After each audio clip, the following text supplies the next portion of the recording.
Everyone, as I used to say it, there's one good way to start on time, which gives us the chance to finish on time. So if you don't mind, I will not give any extra time. It's 9:30, hopefully everyone is done with the registration. So my name is Szabolcs Kis, and I would like to welcome you on this conference around new trends and challenges in management. The management of global business processes. I'm taking the moderator role. I'll try to be kind as well as strict, so I have made an agreement with the plenary sessions presenters that they will have to keep around 20 minutes of their time. And I was thinking on three numbers in opening the conference. The three numbers will be 2, 7, and 5. Starting with 2, there's two key words in the in the title of the conference: management and global. Together with Judith, when we were thinking about how to title the conference, management, we were thinking on should it be a narrow focus and deep, or should it be wide? And we made the conscious decision to go wide, so you will hear plenary sessions from very different topics like AI and gender bias, environmental, social and governance, healthcare, sustainability, Industry 4.0. So we purposely wanted to leave the topics wide. And the second keyword was global. We are very honored to welcome 7 plenary session speakers from 6 different countries, from 7 different prestigious universities and research institutions. So thank you so much for taking the time and elevating the quality of our conference. The other is there will be 2 breaks in between. So after 4 presentation, you will get a short coffee break. Beside the coffee, I recommend you using that for networking as well, and you will get a lunch break as well. And 5, because in the afternoon there will be 5 smaller sections going parallel. If you don't know yet which one to join, there will be 3 in Hungarian, 2 in English. You can review the program and you can decide which section in the afternoon you plan to join. And going back to the first number, which was 2 welcome speeches, let me welcome on stage Géza Husi, who is our Dean for the Faculty of Engineering. Let him welcome you on the conference. Thank you. So, good morning everyone. Just thank you that you visit in Debrecen. At first, I would like to tell you my English language is not a studied language, because I am a little bit old guy, so I'm studied in the university and the middle school and the elementary school, the Russian language, so я говорю по-русски, it's very well. So, but of course I would like to say you some words about my faculty. My faculty is a big faculty, more than 3,000 students, and we have about a little bit more than 1,000 international students from the 86 countries of the world. And my faculty has 8 BSc program and 12 MSc program, from the mechanical engineer, engineering management, and for example, professional pilot. All of this program is an engineering program. And our staff is consists a little bit more than 100 teachers, different level. 60% of this teacher has a PhD degree or the higher certificate, like a habilitation and a doctor of the science academy and so on. And we have about the 40 administrative staff, and so it's our number is about 150. And now we would like to reorganizing the engineering management education and our engineering management program, because we would like if the engineering management program will be closest to the real technical and engineering things and real technical and engineering behavior. And so that is why we are organizing this conference. And thank you that you are accepting our invitation. And I would like to wish you a very nice conference and very useful presentation. Thank you very much. Thank you so much.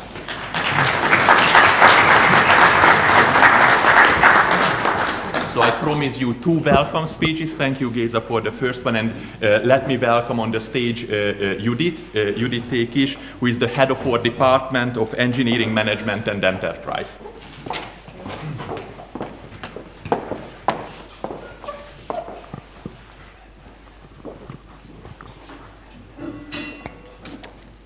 Distinguished guests, plenary speakers, dear colleagues, dear students, ladies and gentlemen, it's a great honor and pleasure for me to stand before you today and open, as Szabolcs mentioned, the New Trends and Challenges in Management conference, which has been serving the advancement of the scientific community and fostering professional dialogue for more than 10 years. So this event, the conference, holds a special significance for us, as provides opportunity for researchers, educators, business or industry professionals to share their latest findings, experiences, ideas on the challenges of the future. In today's world, the technological advancement, innovation, digitalization, artificial intelligence application, or sustainability concerns are gaining increasing importance. So the collaboration, knowledge exchange are more crucial than ever.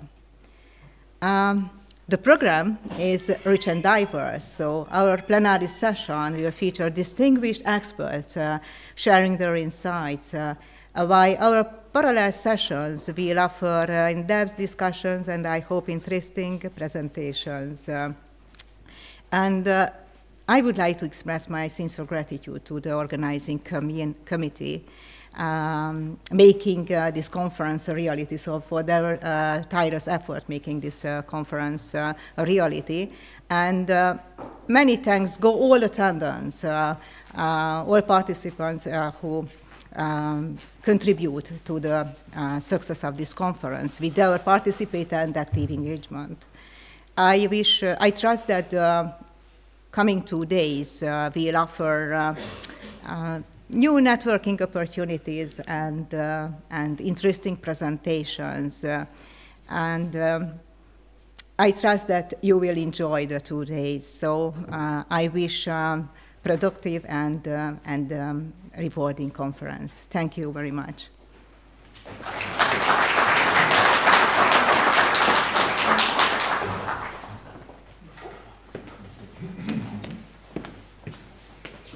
So thank you so much for our Dean and for the head of department for the opening words. And our first plenary session speaker is Anna Paraskeropoulou, who I happen to know from the UK. She was my PhD supervisor back at the time. So she's the associate professor at Anglia Ruskin University and also leading the faculty Athena Sven and the faculty lead for the safe and inclusive communities. And she will be talking about like a general introduction about the AI biases, gender biases, what she noticed in the AI, artificial intelligence. Anna, the floor is yours. Thank you, Szabi. Hi everyone, and thank you very much for being here with us. I would really like to thank the organizing committee for inviting me. Yes, thank you. For inviting me to this conference. It's a real honor to be with you, especially now you are laying down the foundations of a new strategy for your department, for your faculty. Today, I would like to discuss some observations and some initial research. I'm still at initial stages, although I've done quite a lot of work on the biases that exist in AI. Nothing is... It has jumped one. Okay. This is my first one. Anyway, I think we all agree today that, in fact, AI has become very much part of our lives. In fact, a lot of technology has integrated AI, and in everything we do, is actually somehow AI finds its way there. So these technological advances have become quite rapid, especially in the last years. And in fact, as we speak, someone is working in this area and someone is evolving it even further. So we do not really know what type of shape is going to take for the future. But there are many people working in this area now. There's quite a lot of interest in this area of research. We are talking about sustainability. Sustainability finds a discussion on that. Today I'm talking about gender bias, but also there are other biases. But there are also opportunities to develop as researchers, as academics, as individuals, as societies through AI. So what are the challenges for that? What are the benefits as well? So our governments and the private sector have taken advantage of AI. They are using it increasingly more in health. Hospitals in the UK, for example, are introducing AI to detect particular sort of illnesses or to discover patterns that perhaps previous systems were not able to discover. Recruitment agencies or recruiting, they are actually using AI to see what our skills and what our competencies, where we are suitable for jobs. But there is various applications. But models behind AI was very earlier on, when they were start actually being given to us as a community, it was discovered that they contain biases. The biases exist in the society, we know that. There is huge research on that, there is a huge amount of interest in that. But these biases soon found themselves with AI. And as a result, AI, in fact, started reproducing these biases. So not only we have the existing biases, we actually have the reproduction of these biases. So I ran my own experiments. This was from last year. I went to ChatGPT-4 and I asked ChatGPT in the most neutral way possible to give me a picture of an engineer. In fact, I was not surprised. I got a man. I was expecting that. I know that. Everyone knows that. Many engineers tend to be male. But I got one like that. When I asked for a surgeon, I immediately got a man. I asked for a business person, specifically in English language. I did not ask for a businessman. I asked for a business person. I got a man. I then asked, give me a picture of a judge. I got a man. I got frustrated at that point. I went to my own profession and said, give me a picture of a professor. I got a man. So I said, give me a picture of a chef now. It's completely different. I got a man. To be quite fair to AI, it actually asked me, do you want me to kind of revisit this? Do you want something different? But it didn't occur to it to ask me whether I want a different person. It asked me different background, different colors. I think I have a list here, I cannot see it very well. Different angle or perspective, add more background details, but nothing on gender. I was quite surprised. Then I went and asked for a nurse to contradict it with a surgeon. I got a woman. I asked for a teacher to contradict it with a professor. I got a woman. I asked for a care worker. I got a woman. I asked for a receptionist. I got a woman. And I asked for a cook, not a chef, a cook. And I got a woman. In fact, when I was first-year sociology student, I was asked to give the difference between a chef, when there are so many women are cooks and there are so many men are chefs. And he was here 30 years later, he's still there in AI reproducing the same picture. I then did some sports. I asked for a yoga instructor. If for some reason it was a feminine thing. I asked for a sports instructor. It was a masculine one. So that was a year ago. I thought, okay, I'm coming to this conference. Let me run new experiments. So I asked for a young child looking at the computer. I got a little boy. I said, please give me another picture. I'm not happy with this first one. I get another boy, second picture. Please give me another one. I'm not happy. I get another boy. So boys are the ones that they're staring at computers at very young ages. There are no women in these pictures, in these caricatures. Then it occurred to me that many people actually using AI for various things. They're asking, how can I make money with AI? Please, what restaurants shall I go to? And I thought, okay, I'm a father, and I would like to give my son some advice on employment. So please guide me, what sort of employment solutions, what sort of employment advice can I give to my son? You can see them here. I'm not going to go through them because of limited time. Zab is keeping a close eye on me. So once I've done that, I asked for my daughter. So I'm the same father, and I'm asking advice, how to advise my daughter. And this is, you see, on your right, what advice he gave. For women, overall, is more boosting up about their confidence. This is understandable. The word confidence comes often in the literature when we talk women in work. For men, it's about hard work, but if you notice, twice it's talk about being professional. So professionalism is associated more with males.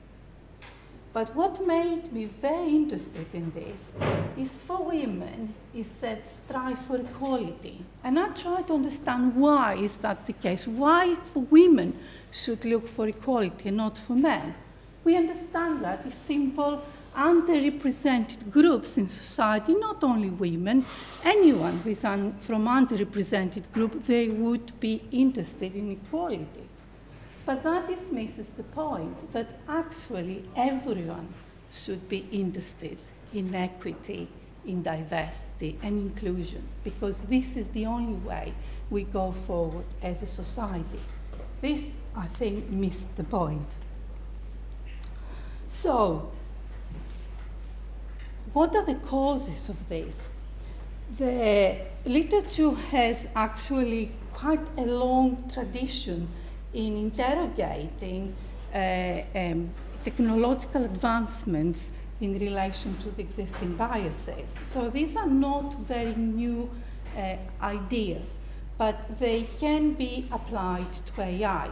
So some suggestions are that actually models have been trained mainly on data, on text that is being produced by men or by people that perhaps they're not part of the underrepresented groups. As a result, a lot of biases, they may exist, people may have good intentions, but because the teams that produce them, they're not diverse enough, they're not able to spot them and correct them. So more attention is needed in this area. Also, some of the texts that perhaps the AI is using to train itself, they are not taking into account the female perspective in a much more explicit way. So, as a result, AI systems both cause their own stereotypes by reproducing the old ones that exist in the society. In fact, the World Economic Forum, in a survey, in its own survey, found out that in professionals that are working in the area of AI is only 22% of ecosystem of women. The majority are still quite men. So, what instances, other instances we have in AI, biases in AI, that not just my little experiments. In fact, we have seen it that a lot of times on online advertising, there are a lot of mistakes there. We have seen it in automatic translation system. UN has produced a really fantastic AI systems, in fact, reproduce these biases in terms of languages, and what are the consequences of that, and a lot of recruiters actually using AI. So the impact of that on recruiting women in the workplace could be enormous if one interrogated further. For example, health. A lot of AI has been found, in fact, trained on materials that is mainly concerns male health, so they may not be able to spot other kind of differentiations for women, for people from LGBTQ communities, from transgender people, so it produces its own faults. So attention is needed. Some examples from this blog site is spotted that Amazon, for example, I think there was a recent article about that as well, that Amazon, in fact, had abandoned its recruitment system because it found that it was misguiding itself, and it was not, it had a lot of gender bias. Apple also was accused of offering its credit cards, offering more opportunities for men than women, again based on AI type of information they received. And Google has quite a lot. I think they have corrected it to a large degree, but there is a lot of issues with translation. I mean, we all have issues with translation. We know that because there are a lot of cultural issues, but AI takes those and reproduces them. So what are the consequences? I think I've already spoken about some.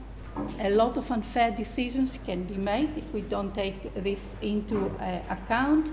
People can be further excluded from various areas of the labour market, education, but also life, because AI has made a decision to do that for some reason, precisely because it incorporates a lot of biases.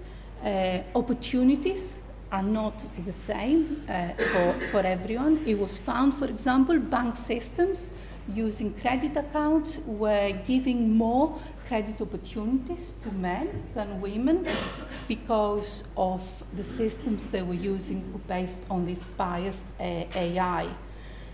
Job displacement as well, because a lot of AI, in fact, that is another thing, is a little bit different, but AI does come and take a lot of jobs that women usually occupy, so a lot of women find themselves unemployed.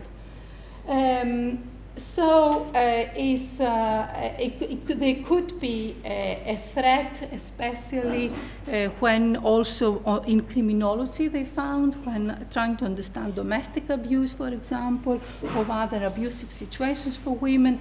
If AI produces wrong conclusions, it just gives wrong images, a wrong picture. Are there solutions? There are always solutions. And in fact, the reason we are discussing this is not so much being skeptical of AI, in fact, embracing the opportunity and ensuring that it is much better for the future generation. Because if young children asking the same question I asked about who sits in front of a computer, and they're getting a boy, they may form different opinions about the type of career paths awaiting for them. So it's good to, in fact, all of us pay attention and try to make it better. How do we do that? We need to be better informed, all of us, about these potential biases, especially when we use AI to try to spot whether what the material we're using is actually good or is actually biased. Try to find what are the processes on recruitment, for example, to understand or promotion within an organization, what type of processes they're being used, and whether these processes are actually being informed by AI. This is a big thing in Europe. Now there is quite a lot of discussion about this, about the right of workers to see whether they have been assessed by AI or they have been assessed by humans, precisely because of these biases. So if my career, for example, stalls because I have been assessed by AI, me as an individual, I need to know, it should be my right to know that. So I can act accordingly. So it has legal issues as well attached to it. Also dismissal, people losing their jobs. As researchers, I think we should all be open and do more research. The more research we do in this area, the more we understand it, the more we correct it. So it is very important that we are engaging with this area of research. We have a good understanding, we're engaging, and also promote it further. And also consultations with trade unions, especially regarding the area of recruitment, selection, promotion, dismissal. It's very important to discuss these challenges with trade unions, because these are new challenges even for the traditional trade unions, and they need to take that into account.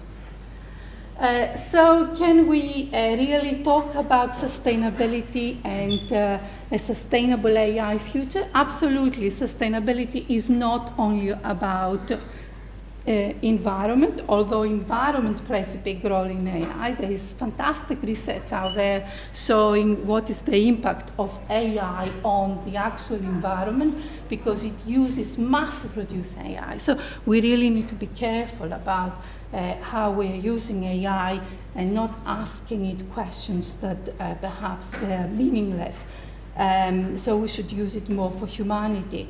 We should create a future where AI is trustworthy. We understand that it does not reproduce inequalities that existed in the past, and therefore contributing to the social justice in the community.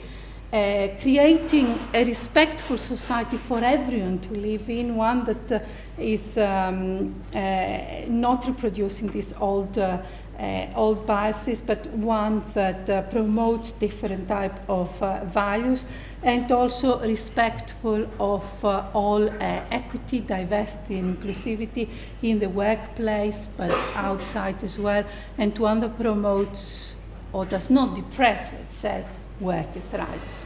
So I think I've finished here. Thank you very much for your attention. If you have any questions. Thank you so much. We have time for 1 or 2 questions. If there's any questions in the audience, this is the time to ask it.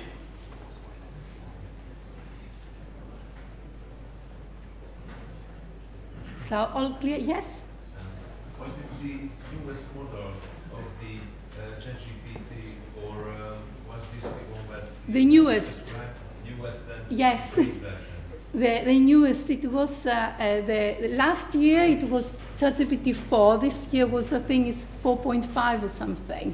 So the second lot of experiments I ran was the very newest. It was just before I came here. Oh, I see. So it was the premium one where you get a bit of difference in the end. Yes. So you can design a little bit more. But if that comes into the images are easy to understand. Although a lot of young people go to see these images, and it is important that we get this right. But when we put it to interrogate data, because that's what it does, we must be very mindful of the type of results we get as a result of it. Yeah. Thank you. Thank you so much. One more, if there's anyone in the audience. Yes? My question would be is, have you tried that technique where there is, you can basically give a personality to the AI by saying to it that, for example, you are a X-year-old woman or an X-year-old man, because I don't know if you have tried this, but the answers may vary based on that. If I asked whether, sorry, I don't think I understood the question. Is it possible to repeat it? There is a new technique floating around on YouTube where you basically, before you ask a question, you describe the AI its own personality. So you basically tell it to think in a way, like, for example, a 40-year-old woman would or a 30-year-old man would. Like, you can do that now. And have you tried it that way, and did the outcome change?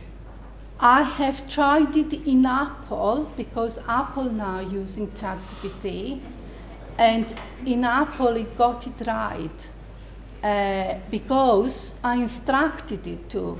In fact, then I ran the experiment even deeper, and I saw that the Apple use of ChatGPT 4 was a little bit different. It was cleverer. It asked me to put characteristics in it.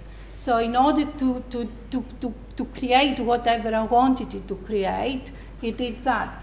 But the text, when I asked it for the text, because I specified I'm the father, and I need to give advice to my son, A, and to my daughter, B. That I did specify, and I still got the bias. Yeah? Thank you. Thank you so much for the question. I have to be kind, but I have to be strict on time. If you would like to continue the discussion, Anna will be available in the coffee breaks and in the lunch breaks. Thank you so much, Thank Anna. you. Thank you. Thank you. Thank you very much. Thank you. That's very kind. Thank you so much. And our next,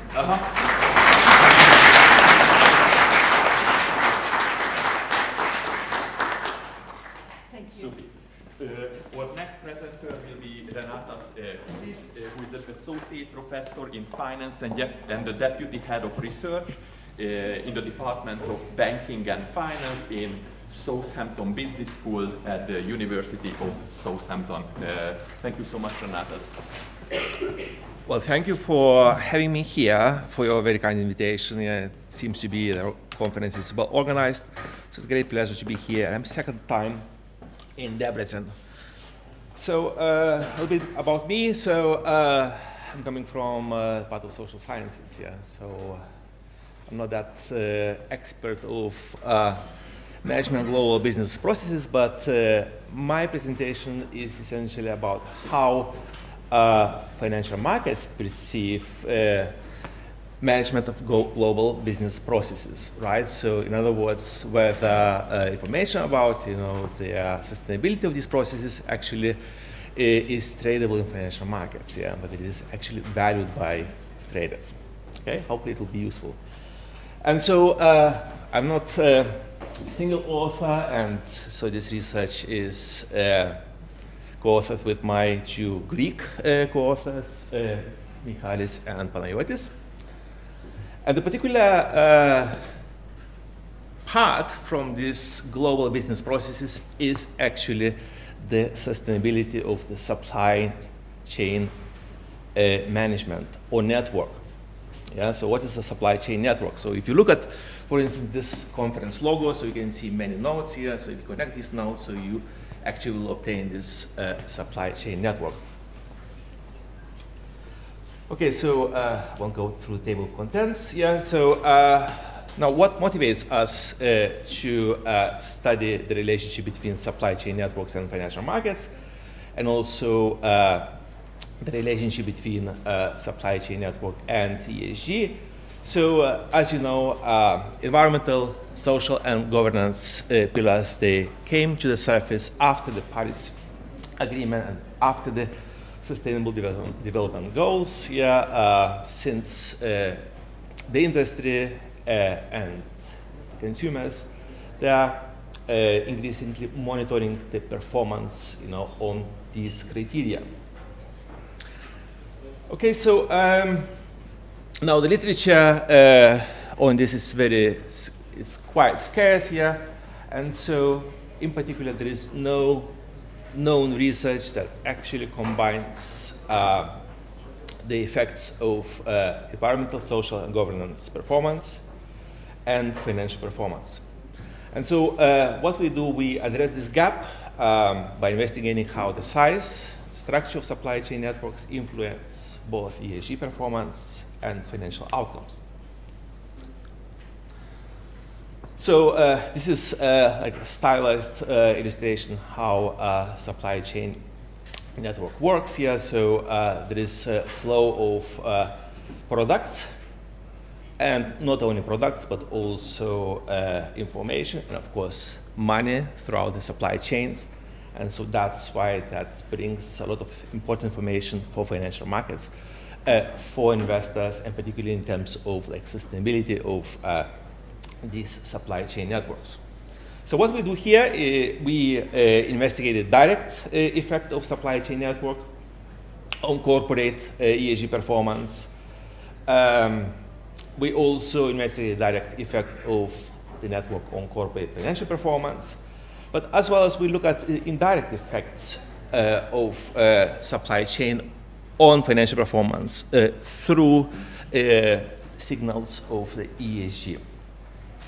And as part of this, we also study the effect of the California Transparency in Supply Chain Act on ESG and financial performance. Okay, so there is some literature actually on this, yeah, but our study is different in the sense that we focus on the structural aspects of supply chains and their direct and indirect effects on ESG and financial performance. Yeah. So we don't study like ESG controversies, as Tamayo and Torres did. We don't study shareholder pressure, like in case of Koberg and Longoni. Yeah, and we don't study sustainability initiatives like in case of DAS.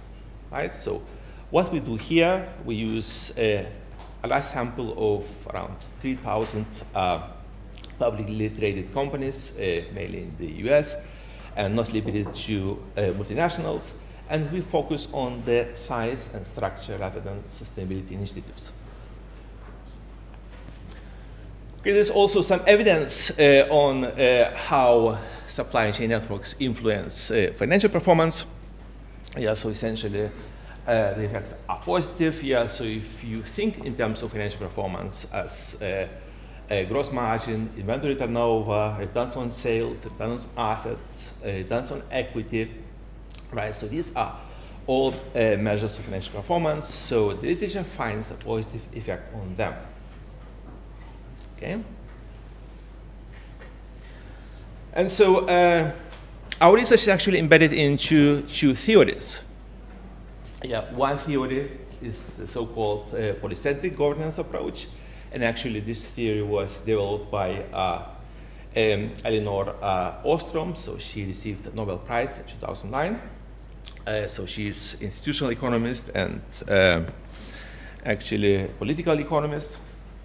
So what she actually discovered is that systems-oriented perspective that involves multiple formally independent, but at the same time interconnected decision centers.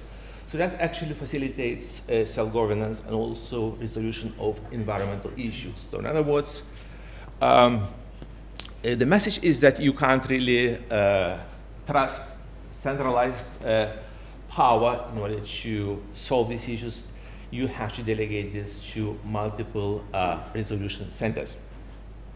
And the second one is the resource dependence theory. So it focuses on how firms manage their dependencies on external resources. Yeah? And so if supply chain management is actually sustainable, so that reduces this anxiety on securing these external resources that are valuable for firm operations. Okay, so we are aiming to test here three hypotheses. So whether the supply chain network has a positive direct effect on corporate ESG performance, also on corporate financial performance, and also we test whether there is also an indirect effect. Yeah, and so this is a preview of our results, a spoiler, if you like. So we do find that supply chain network has a positive effect on ESG performance, and that's a direct effect. Now, we also test on direct effect on financial performance, and our findings are a bit mixed, but we don't have any conclusive evidence. What we do find is that there's a positive and indirect evidence of impact from supply chain network on financial performance through signals of improved ESG scores. Okay? So I mentioned that the direct evidence of supply chain network on financial performance is inconclusive, but we do find that there's a significant effect on returns on sales. So that is actually a measure of operational efficiency. Now you might wonder what sort of data we use. So we use mainly secondary data. And our data set is a panel data set, which runs from January 2005 till December 2021.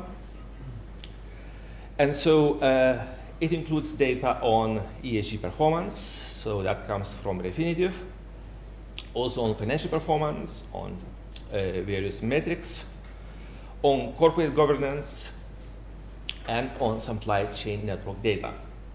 So our supply chain network data comes from Fressert and others data set. So that represents pairwise vertical relatedness between US firms and takes into account 10% of firm pairs with the highest potential for vertical relatedness. So the initial data set consists of like 80 million of connections from 1991 to 2021. So we interact this data set with our financial and corporate governance data set. And so we end up with only 3,028 publicly traded firms across various sectors. And so how we measure the supply chain network. So one measure is the quantitative measure, if you like. So this is the number of nodes that is connected to a given firm within the network in terms of customers and suppliers and secondary customers, secondary suppliers, etc. And the second is the so-called qualitative measure. So in the sense, what is important of a given firm within this supply chain network. So how many connections it has with other nodes. So this is a qualitative measure. And so in the graph, you can see that there's a considerable variation across different sectors. There are 11 sectors that we distinguish. And so some sectors are more interconnected than others here. Right, so you can see that, for instance, materials, industrials, and utilities are the main sectors that actually have most interconnections. Yeah, so with largest supply chain networks. Yeah. And this is an example for one of our companies. So that is the CVX is the Chevron ticker from financial markets, and that indicates, how it is actually connected in the network. Yeah, so just a stylized example. Okay. Now, in terms of the methodology, we use an econometric model. Here, a standard econometric model. Yeah. Those who are familiar with econometrics, so the dependent variable is either ESG performance or financial performance. terms of ESG performance, so we take into account the joint environmental, social, and governance index, as well as the separate pillars for environmental, social, and governance. Then we also use financial performance. Yeah, and so for financial performance, we take into account return on asset, on equity, on sales, stock returns, Tobin's Q. Okay, so I won't go through the numbers, but let me go directly into findings here. So models are in the columns, and estimated coefficients, the key estimated coefficients are in rows. I will display the key estimated coefficients. Yeah, so you can see here the effects of supply chain networks on different elements of the ESG, whether when it is positive and with asterisks. So this means that actually the effect is significant, and if the effect is significant for the two measures of supply chain network on ESG and also on some of these elements. So we do conclude that there is a direct effect on the ESG performance from sustainable supply chain network. Yeah, in terms of financial performance, as I mentioned, findings are inconclusive, but we do find that there is a positive effect on returns on sale. So that is a measure of operational efficiency. And so eventually we ask whether there is evidence of like indirect effect of the sustainable supply chain network on financial performance. And so also we minimize this simultaneity bias by considering, well, the whole system, not just one equation, one econometric model. So we estimate together two models, one for financial performance and one for ESG performance simultaneously. Yeah, and so we do find that there is a positive and indirect effect of sustainable supply chain on financial performance through signals on ESG.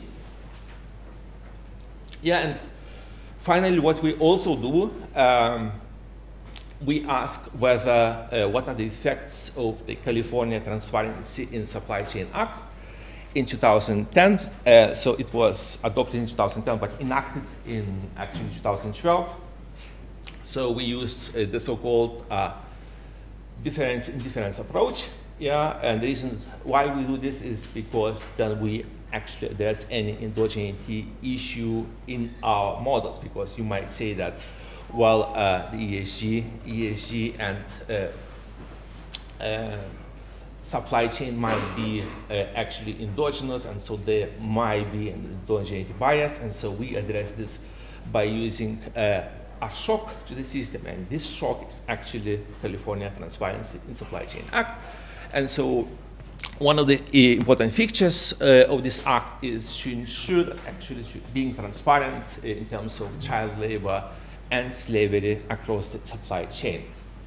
And we do find that it has a positive effect, again, on ESG performance, yeah? So that disciplines companies should adopt high ESG targets. But again, it has inclusive evidence on financial performance. Okay, so I guess we can conclude. So what we do here is to examine the relationship between supply chain networks and firms' ESG scores and financial performance. There is a positive effect on ESG scores, especially on the environmental pillar. There is a positive but indirect effect on financial performance. Yeah, the direct effect is inconclusive. Yeah, and we do find that this Supply Chain Act in California has had a positive effect on ESG performance. So in terms of policy implications, so it has some implications for the industry. It is possible to optimize supply chain for environmental sustainability. Government could provide tax incentives or subsidies for firms improving ESG via sustainable supply chain management. But also, investors can support firms leveraging larger supply chains to enhance ESG performance and financial returns. So, of course, there are quite a few points for future research here, but I think I'm running out of time, so let me just stop here. Thank you, and thank you for listening.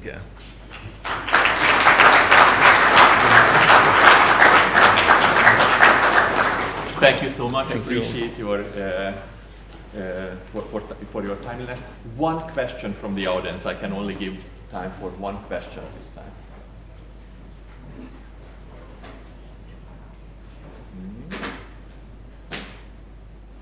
One, two, Questions? three. Then you can find in the coffee breaks and in the lunch Absolutely. breaks you will be Thank able you. to continue the discussions. Thank you so much.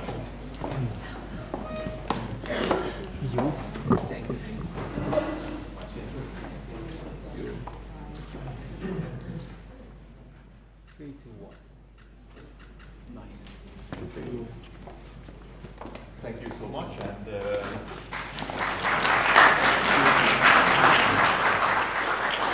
while I'm saying thank you to Renatas, let me welcome Peter Pazitny on the stage. He's a leader of the Institute for Healthcare Services and Management at the Prague University of Economic and Business in the Faculty of Management. And I'm particularly looking forward to his presentation comparing the healthcare systems of three neighboring countries. Thank you so much. Yeah, thank you very much.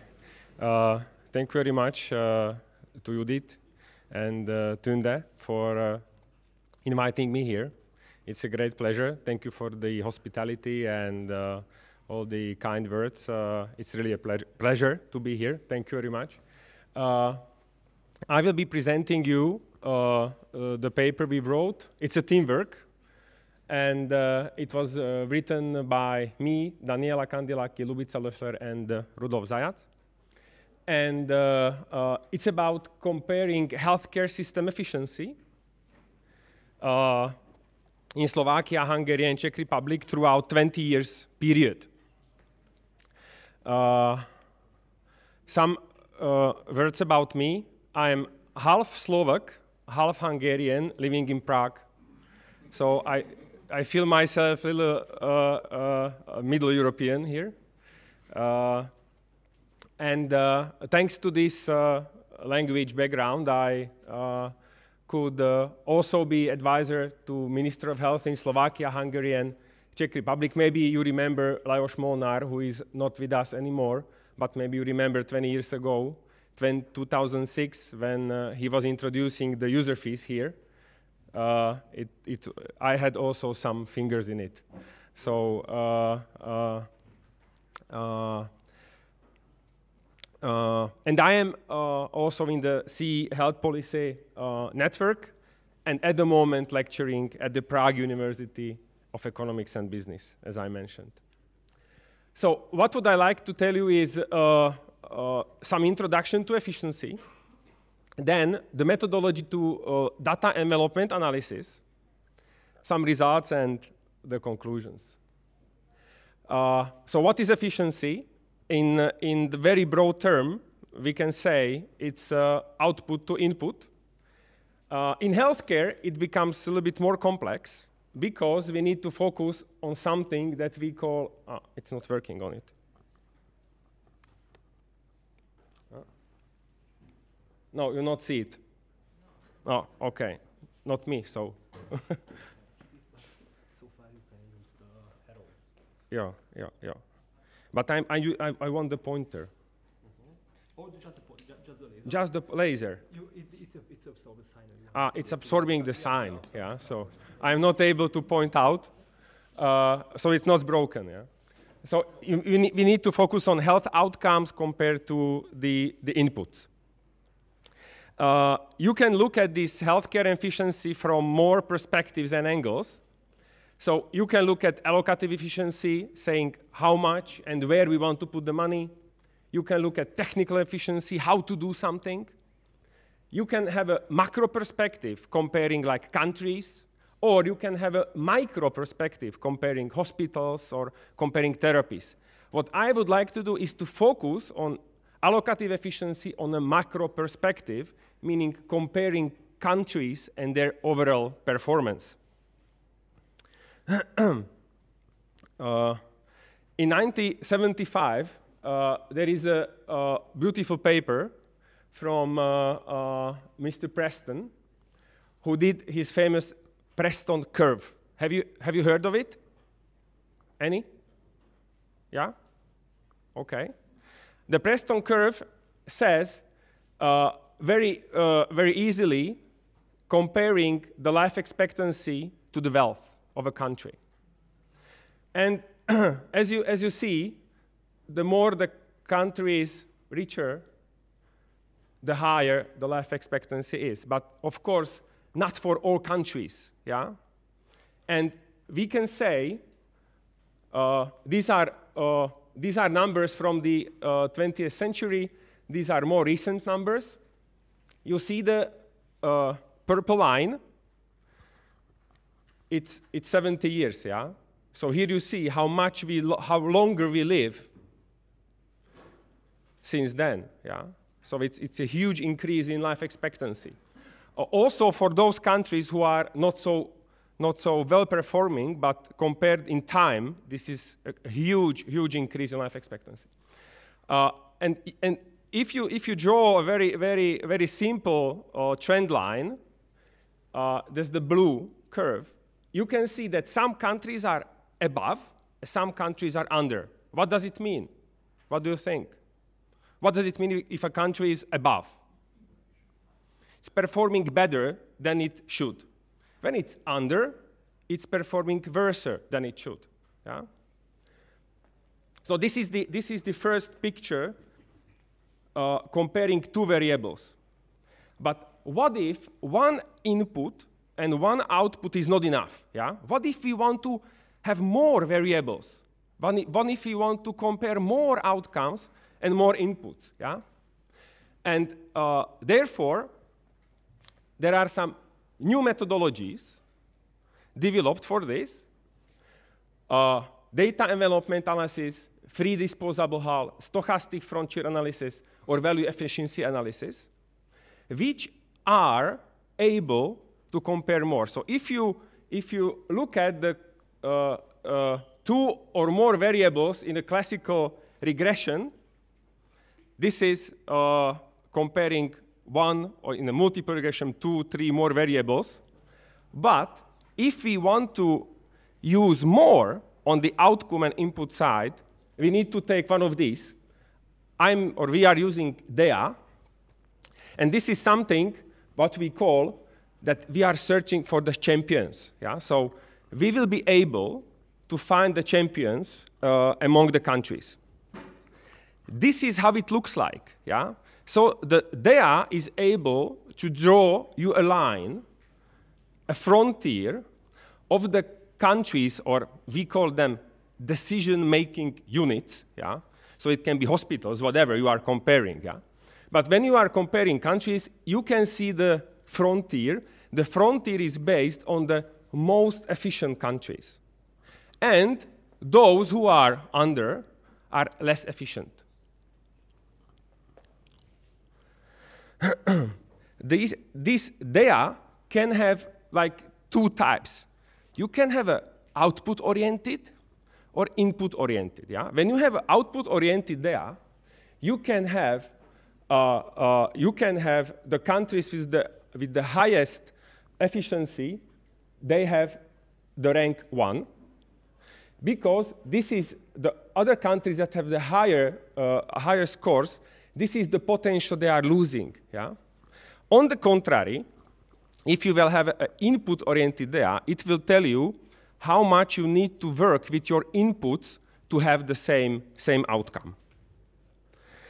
So we looked in our literature review to 20 years of DEA in healthcare in country comparison. We call this from Osterkamp to Castaldo, yeah, from 2004 to 2020. Here is the list of literature. They are using variable inputs, variable outcomes to compare the countries together. We were searching what are the most comparable or most suitable models. And we found a study, Kujawska 2015, that we liked a lot, and we based our methodologic approach on this one. So our approach, our methodology based on Kujawska says, we take 4 outputs. First of all, infant mortality, which is a very important indicator in all health systems. Then we take potential years of lost for men and women at the age of 75. This is a premature death. That says you that if there are people in your country that are dying before they should, also a very important indicator. And the last one is life expectancy. In terms of inputs, we took total healthcare expenditure as a monetary term. Then we took number of doctors as a human capital input, a number of hospital beds as an investment input. Also, you can see that these outputs and inputs are not monetary, which is very, very, very good. And therefore, DEA you can use it, for example, in education. You can do it in healthcare. So you can very nicely compare, for example, the hospitals between each other by their DRG, or in Hungarian it's HBC, or homogén betegcsoportok. I told you, half Hungarian. So you can compare also non-monetary outcomes, non-monetary outputs, which is very nice. Yeah. Now to the nice part. So this is the math behind that I really not so much understand, frankly speaking. Yeah. So my math is not good enough to do this.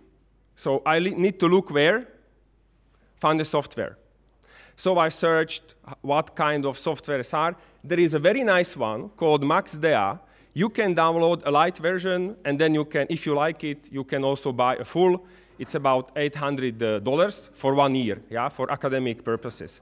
So it's not even cheap, but I think you will like it, yeah. So if you're thinking about research in something like this, it's worth the investment. And with this software, it's really nice to model it because you do not need to know the complicated math behind, but you can build up your models, yeah, in terms of inputs, output, and so on and so on. And there is the most important, the button run, yeah? This is what I like the most, and the model runs. Now you see one of the models that is input-oriented, yeah? That means there is the frontier with the efficient countries at 1, and all those that are below the line are less efficient. You can choose if you want to do an output-oriented or input-oriented model. We did in our analysis an input-oriented model because we think that inputs are something you can more control in healthcare than your outputs. Yeah, so this was the choice. Data. So we took data from the OECD database, years 2000 until 2020. But not all the data were complete, so there was a lot of work with the databases. So we supplemented some data from the WHO databases, and we used this MaxDea, as I mentioned. Some data limitations, once again, so we needed to use also the WHO database for some data. We needed to exclude Iceland, because there were missing data we could not fill. And we need to exclude the outliers, Chile and Mexico, from the data set. So results. So our model shows you efficiency scores from 0 to 1, and rankings from 1 to 30, as for the OECD countries. And there are 4 countries consistently achieved full efficiency from the whole data set throughout the 20 years period. This is Canada, Japan, South Korea, and Sweden. Now to the Middle Europe, yeah? So Czech Republic, it's not working. but I highlighted it before, so yeah, 5 minutes. I'm already there. So Czech Republic is a former champion, you see, in 2000 efficiency score 1, but falling down to one of the lowest places, yeah, under the 20 years.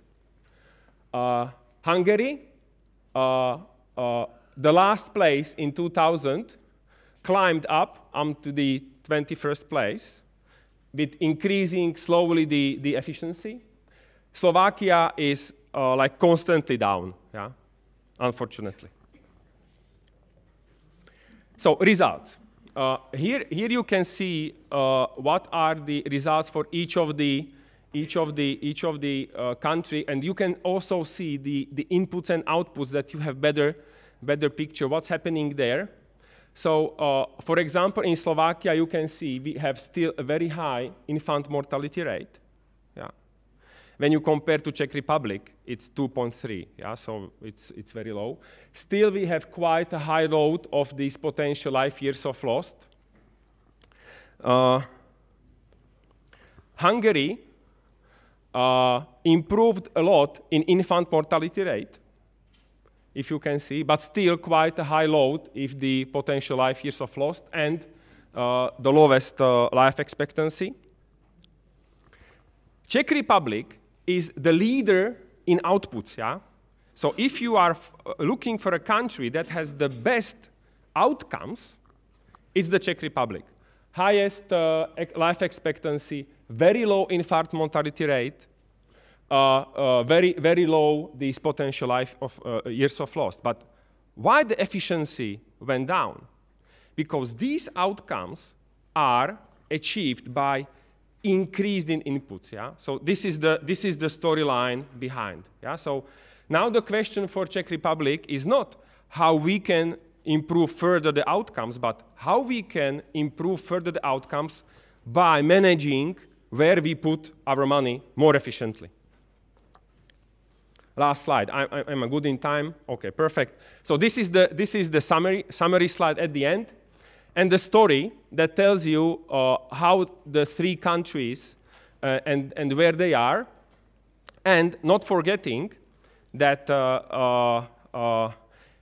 this is the efficiency picture, but it does not tell you the outcomes. So Hungary now looks like a most efficient country, comparing the outcomes and inputs. But it does not mean that Hungary has the best outcomes because this is the Czech Republic. But the Czech Republic is achieving these outcomes by a very high amount of inputs, like expenditures on the compared to GDP, or number of doctors, or number of hospital beds. Thank you very much for your attention.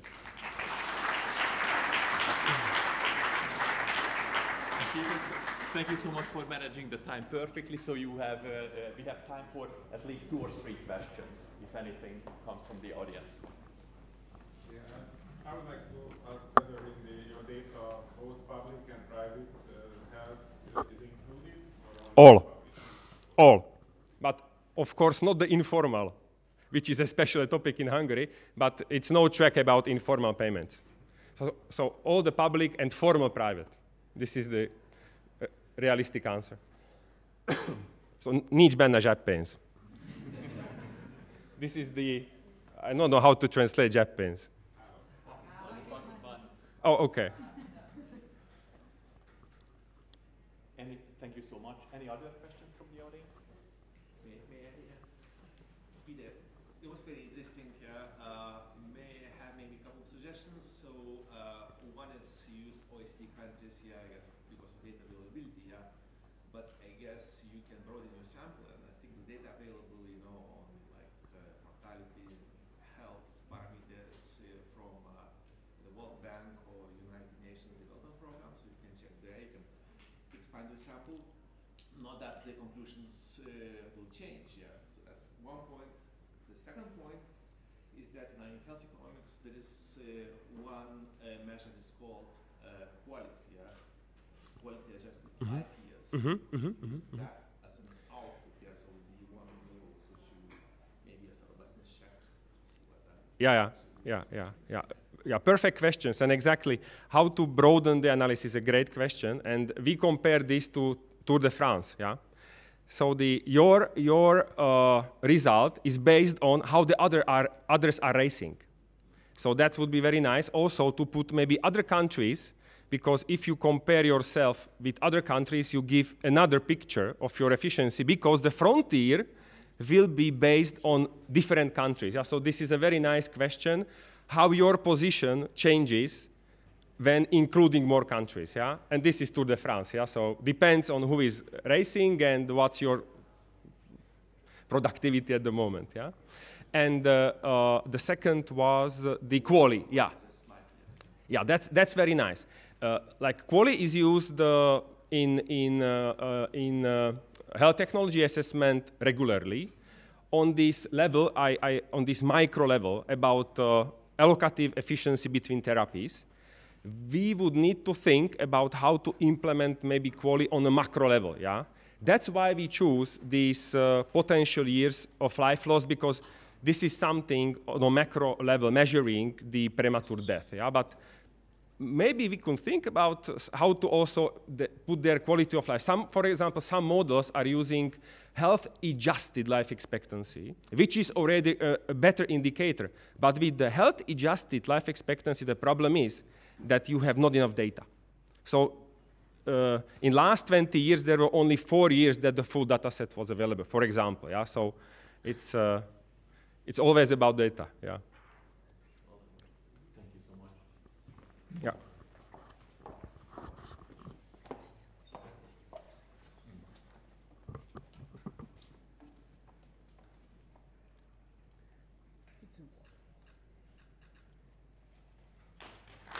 Thank you.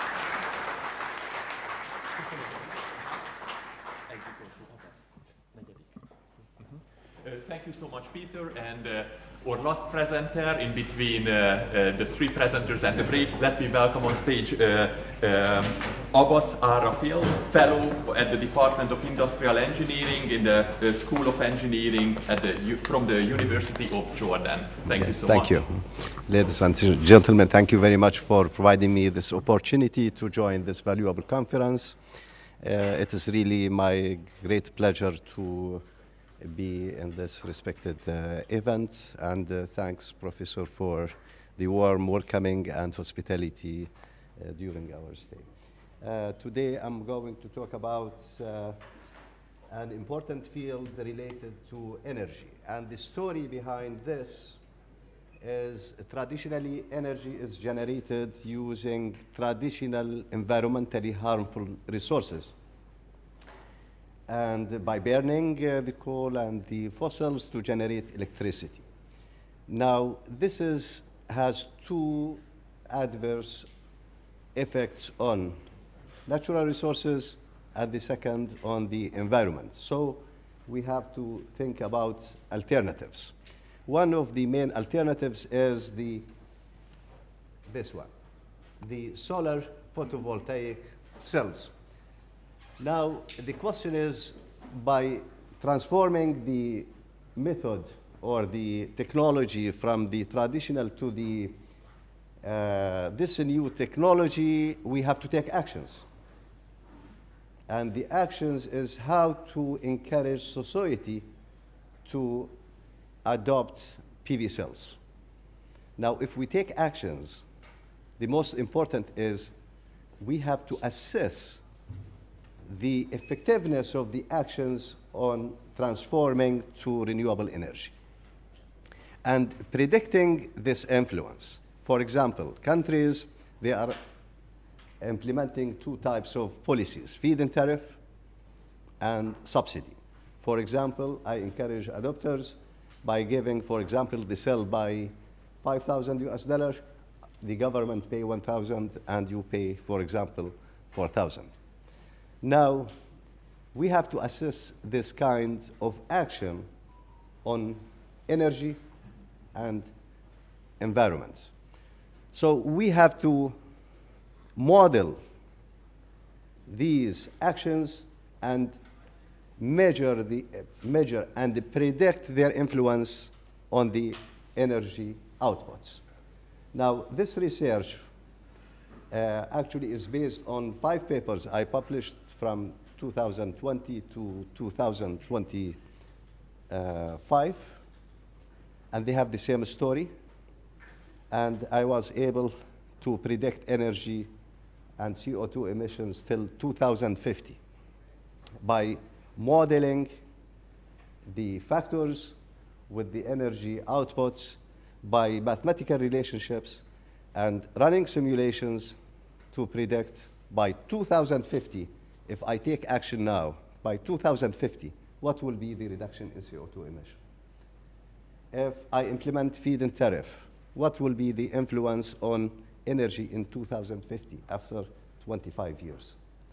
So this research, mainly for this event, studies the effects of satisfaction with PV systems, advertising, competition, and subsidy on energy security and CO2 emission. Now look, the first one is satisfaction. What is meant by satisfaction is the adopters, these citizens. At your house, you can take electricity from the government. Instead, you can install PV cells. It is called rooftop PV cells. So this research mainly considers the citizens and the installation of rooftop PV cells. This is the photo.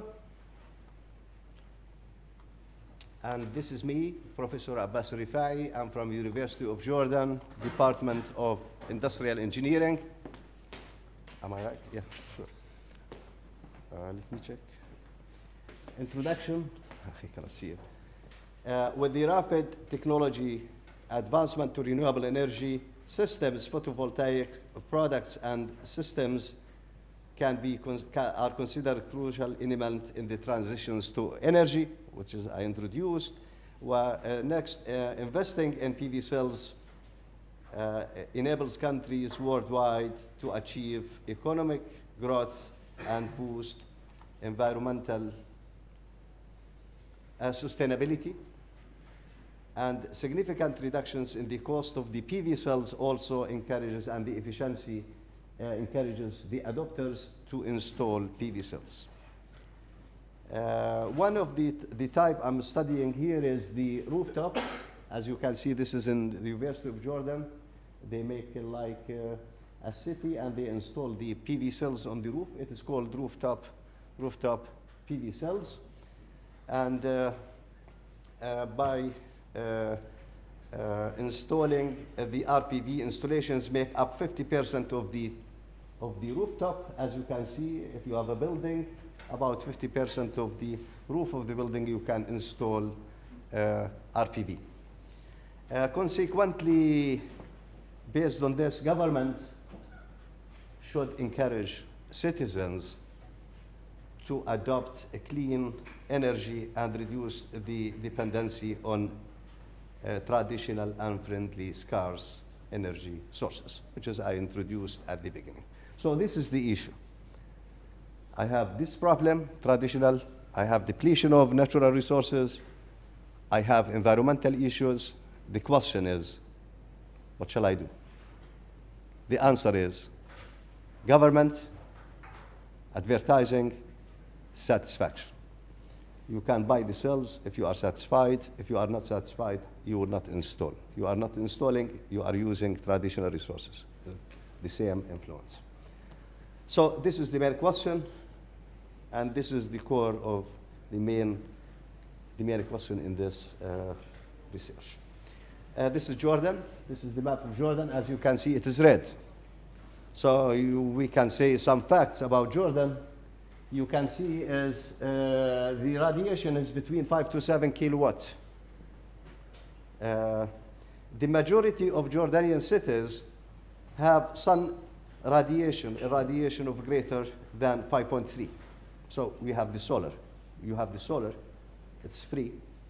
Then you can utilize it to generate solar PV cells. You can install it to absorb the light, then transform the light to energy. A large proportion of the fossil fuels in Jordan are imported. We are importing Importing, it's costly. Second, environmentally harmful, unfriendly. Number 3, the CO2 emissions are increasing, may reach 2.7% between 2016 and 2040. And this generates or alarms for the reduction of CO2 emissions in Jordan. According to the annual reports of the Jordan, we have around 2 gigawatts by the end of 2024. Why I did this research?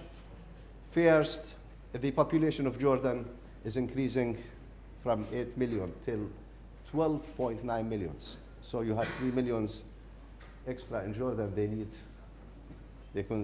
energy. They need mainly electricity. Number 2, the residential market accounts for 72. We have so many buildings. We can utilize about 72% of these buildings to install RPV. About 54 of the buildings are eligible for PV installations. Next, I'll skip so I can save time. As we can say, about 54 of the buildings are eligible for PV installations, and under this assumption, we can generate about 1 trillion watt-hour per year. The factors studied are the following. First, adopter's experience. I mean, the adopter is the citizen, the satisfaction of the citizen, the efficiency of the PV systems, the word of mouth. What is meant by word of mouth is telling others about your experience. For example, if you are happy about this presentation, you will tell others to come and join if I have another session. And facts about satisfaction is unsatisfied people tell around 10 out of 20. If you are satisfied, you will tell 5. If you are unsatisfied, you will tell 10 out of 20. So the effect of the satisfied people is twice the effect of satisfied persons. This is one fact. Second, it costs 5 times more to attract a new customer than to maintain an existing one. So it is cheaper to work on the existing people to encourage them to adopt, install, or if they think to install, or if they can recommend others to install. So this is a main factor to be included in the model. Another factor is the quality of services, the word of mouth, advertising, the companies, the manufacturers, the effective methods for advertising, and the most important thing is competition. If there are so many now in Jordan, about 50 companies, they are selling the same product. So this competition will influence adopters, and the more the competition, the more will be the percentage of installation. Other factors are mentioned. The research objectives, I constructed 3 models.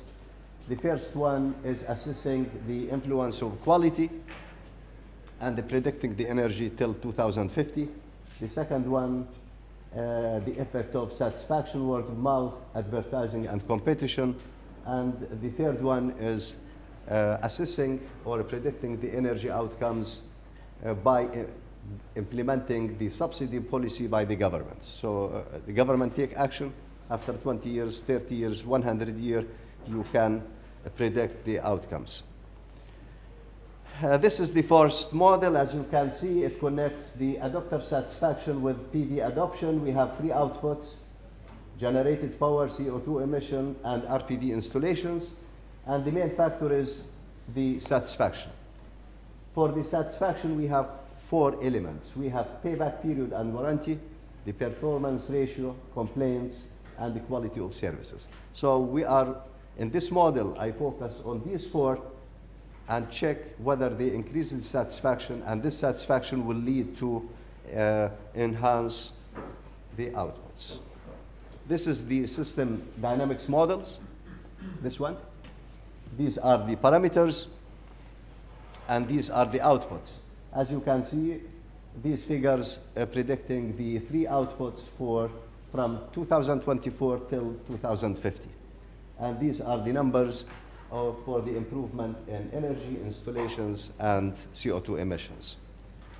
Also, I did some sensitivity and optimization. For example, if the subsidy, how much the government should pay, 20%, 15%, 25%. So I developed some models to give you exactly how much the government should provide the proportion for subsidies. The second model, as you can see, it is for the overall satisfaction, the word of mouth, as you can see, the system dynamics model, competition there, and advertising, this one. It is simple, but it's full of mathematical equations and full of hard work inside these symbols. These are the parameters, and these are, till 2040, the predictions for the three outputs. Competition the same, and we can see the influence for 20 years. Advertising, also these are the outputs. Also, I did sensitivity. Finally, this is the subsidy model, this one, and for deciding how much the government should pay to enhance the energy goals. These are the results till 2050 for the three outputs. And for conclusions, we have three main issues. Number one, a continual assessment of feedback of the overall satisfaction, and we saw these figures about increasing the PV installations, energy and CO2 emission reductions. Number two, the influence of subsidy. As you can see, Jordan may reach 100% sustainable by 2050 by implementing subsidy and feed-in tariff, according to these figures. The third thing is PV system manufacturers and designers should consider the requirements by the citizens. And here are some final recommendations for designers, manufacturers, government, and how to enhance the satisfaction of citizens. These are the 5 papers. This presentation is a summary of these 5 papers by me from 2022, 22, 23, 23, and 24. So what you saw here, the 15 minutes, it is 5 papers. Thank you very much. Thank you. So now before we leave for a break, we have time for at least 2 or 3 questions from the audience. Anyone, any questions? I hope you enjoyed this presentation, please. Yes, I have a question regarding the model used in Jordan. I mean, it's one thing to produce energy through solar panels, and the other thing is to store. What is the model? Is the energy that is produced by the photovoltaic stored on the household level, or is it organized through governmental institutions, governmental energy plants? No, actually, as I said, this research focuses on rooftop, which is by citizens. I buy a system and install it at the roof.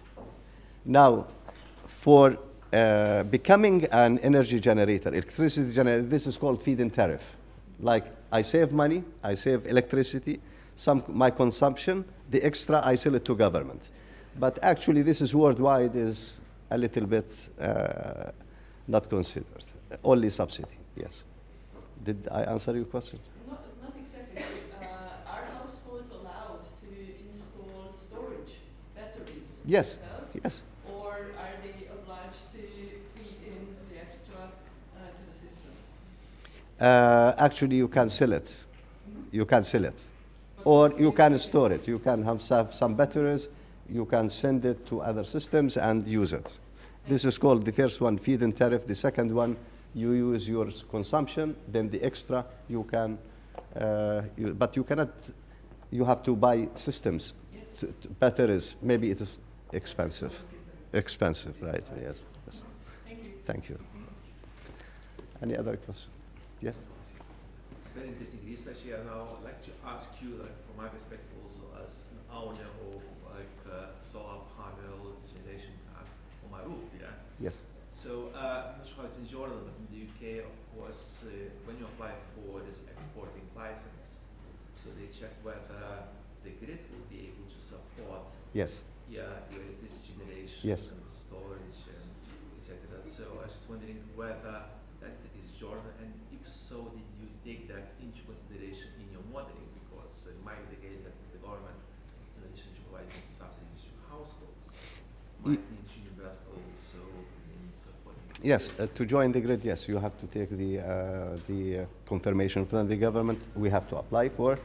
But as I said, 75% of the residential buildings are candidates for installing PV, and it is for the benefit of Jordan to install RPV, because we are importing fossils and traditional natural resources. 1, 2, we have to reduce CO2 emissions. So Jordan are encouraging, but this is from the government side.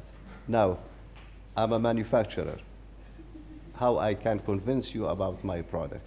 Then we come to the issue of quality of services, satisfaction, word of mouth, and these things.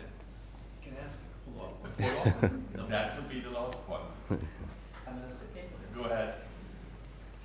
So I encourage, last word, I encourage students, if they can use this kind of analysis. It's called system thinking and system dynamics. You can study any system and predict by simulation, optimization, sensitivity. You can check your decisions after 10 years, 15 years. You check your decision and the consequences in the future. This is a very good tool and technique in management. Thank you very much. Mm-hmm. If there's a question from the back, then please raise your hand. If not, then I will offer that for the follow-up. Any questions from the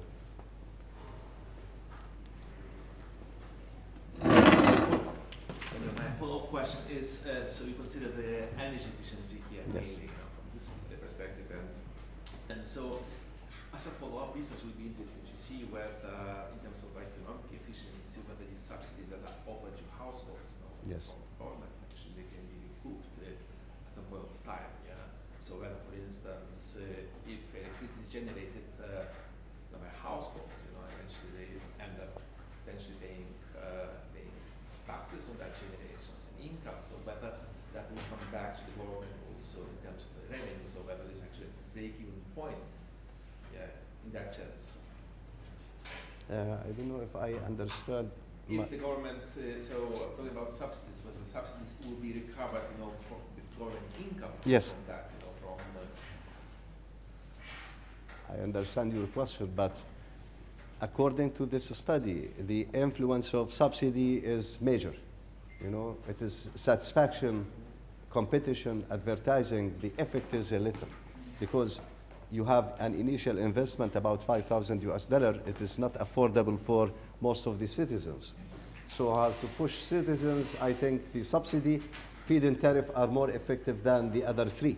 The other three, satisfaction, advertising, and the word of mouth, the influence on adoption. But if you say, okay, the government will pay 20% and later will put taxes, then they will get the money, they are planning to make this project, fails in a very short time. Yeah, but I want to say is, before, renewable energy is some kind of innovation. Now, renewable energy, PV cells, planes, shuttles, space, these are becoming products, like you are using a pen or a mouse. So it's not a big something, So we have to think about them carefully. Yeah? Thank you very much. Sorry for taking your time. Thank you. I hope you enjoyed this presentation. Many thanks. Many thanks. Thank you very much. Thank you. Thank you very much.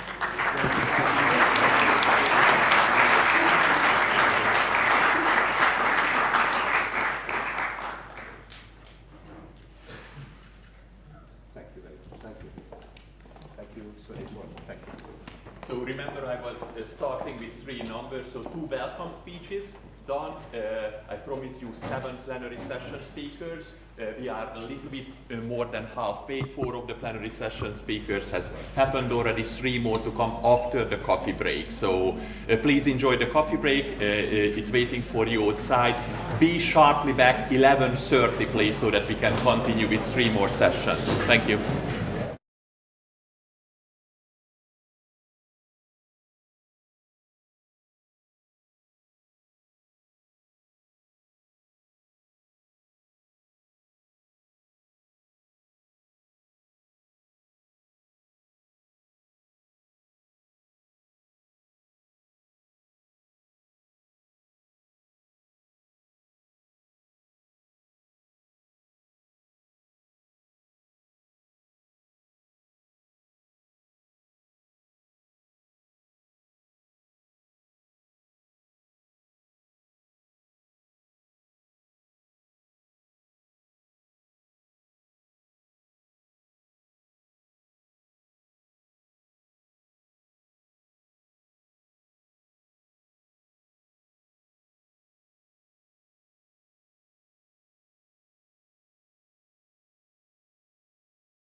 who was able to come back on time. Unfortunately, in order to keep the quite strict time schedule, I won't be able to give any extra time, but appreciate your prompt and timeliness. I have the privilege to introduce you Christian from who is a professor at Babes-Bolyai University from Cluj, Romania, and also a member of the Academy of Romanian Scientists. So please welcome him on board and listen to his insights of research. Yes, thank you very much. It is a great honor to be here again. I was invited several times in Debrecen, mainly at the Faculty of Business Administrations, and I enjoyed it actually every time. As you mentioned, I'm coming from the Babes-Bolyai University, from Cluj-Napoca or Kolozsvár in Transylvania in Romania. It was a real nice drive to Debrecen yesterday. I'm very honored to be here, and I want to present actually my research. I'm coming from the Faculty of Business Administration and Economics, and actually I'm in the Department of Marketing, where I'm doing mostly consumer behavior research, mainly in retailing. And this is also what I want to present actually today.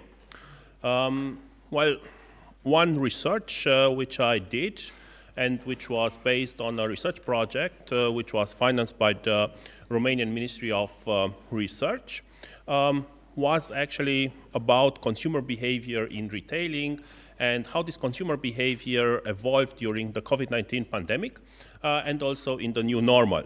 And what we actually did was to study this consumer behavior actually from different perspectives, but also with different research instruments that we developed particularly for this research.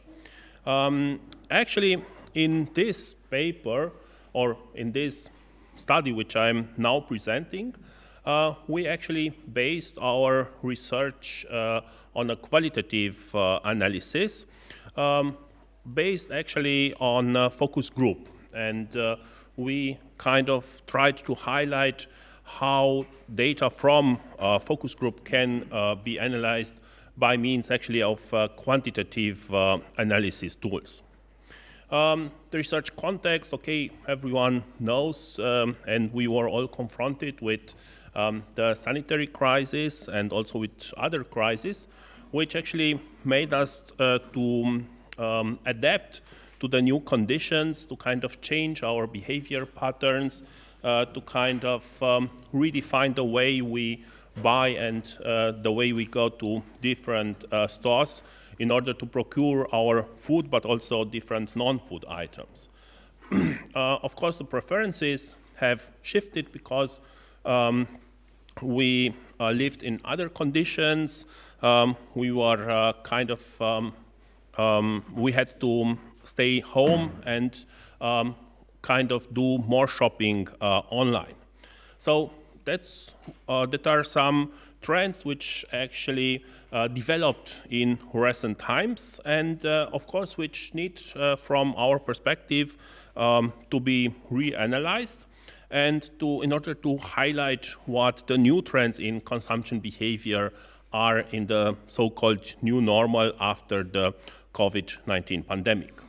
Of course, there are different changes in such uncertain times, and the literature has properly studied these developments. For instance, more importance is attached, according to the literature, to problems or to aspects such as the health issue, how to keep safe, how to be secure, and also how to be able to go shopping and be safe actually during store visits.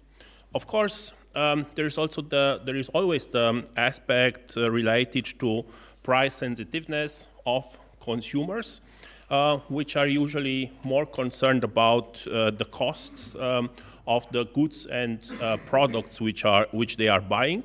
So they are kind of trying to make different comparisons in online versus physical stores. Of course, another trend is that towards technology, and which is more often used by consumer nowadays, especially when they, for instance, buy in online settings like ordering and having the goods, the products delivered online. Actually, the consumers also rely heavily on different reviews made by their peers and try to take a consumption decision based on these aspects. Of course, there are different challenges which modern retail faces and which has to be overcome actually by companies in order to attract and to bind them towards the stores to develop satisfaction and of course loyalty and some positive feelings so that, for instance, consumers come again in retail stores. Another aspect is also to have a very positive relation towards consumers and try to kind of develop some positive sentiments of consumers towards the product offered, the brands that are offered, of course, the staff of retail stores, and also towards different services which are offered.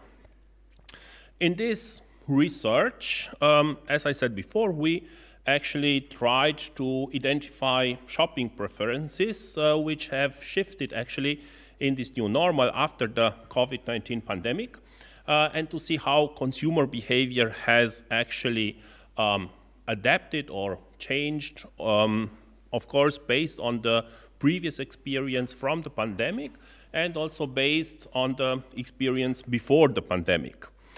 In this regard, we relied on two focus groups, actually, which are not so often used in international literature.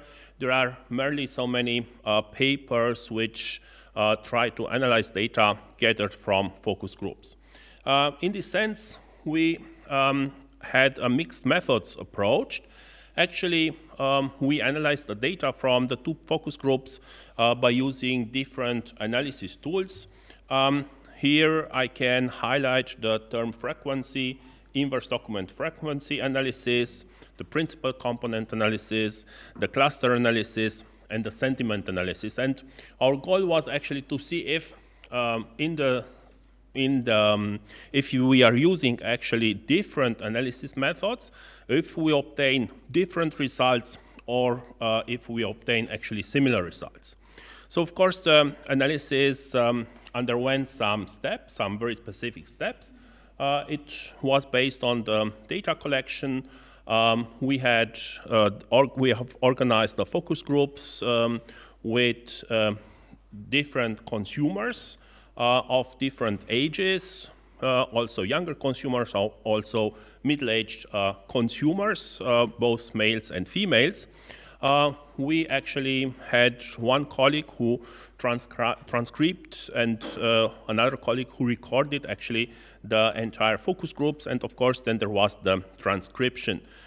We then kind of processed the data, making some analysis procedures and some cleaning procedures. And in the end, we relied on the four different ways of analyzing data in order to see if we can highlight some specific patterns in the data and in the data set which we actually had. We had in total 14 participants in the two focus group. Each of them had 7 participants. We had most or almost all different jobs represented in these two focus groups.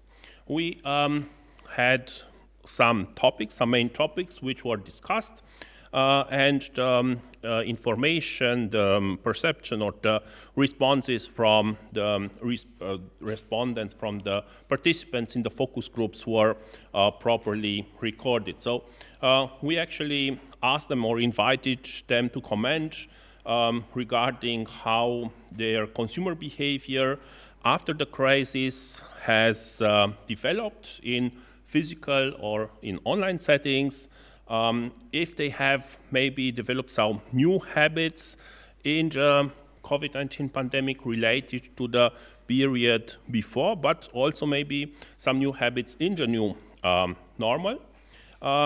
We also ask them about their expectations regarding how they shop, and also how they think that the buying will evolve in the near future. Now, regarding the first analysis which we conducted, the term frequency, inverse document frequency analysis, we tried to see which are the terms, which are the keywords which come up more often in the data set which we had.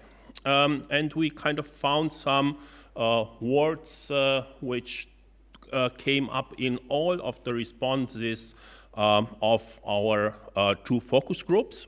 And based on this analysis procedure, we then kind of developed so-called TF IDF scores, which are actually noticeable, and which highlight, of course, some patterns, some important patterns about the shopping patterns, about the evolution of consumption.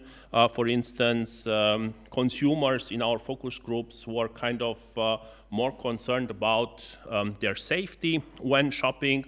So this could be actually a pattern which was developed during the pandemic, and it maintained actually also active after the pandemic was over. Of course, it was also about technology, relying on technology when buying, but also using different shopping platforms. So kind of comfort was another aspect that came out, consumers being more oriented towards healthier lifestyle, and also about convenience when shopping.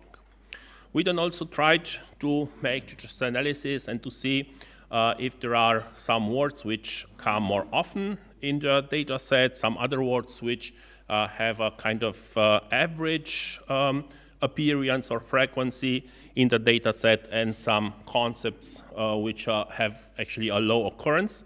And based on that, we kind of developed these different word clouds, also kind of showing the, let's say, dimensions or the groups of perception and of opinions of the analyzed consumers.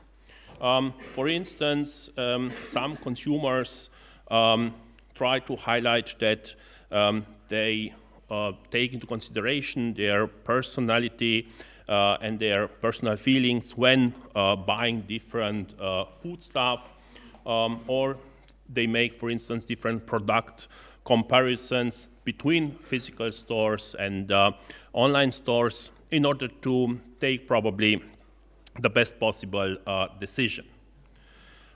We then also analyzed the data set with this other analysis tool, the principal component analysis, which actually allows the recognition of different patterns and trends in given data set.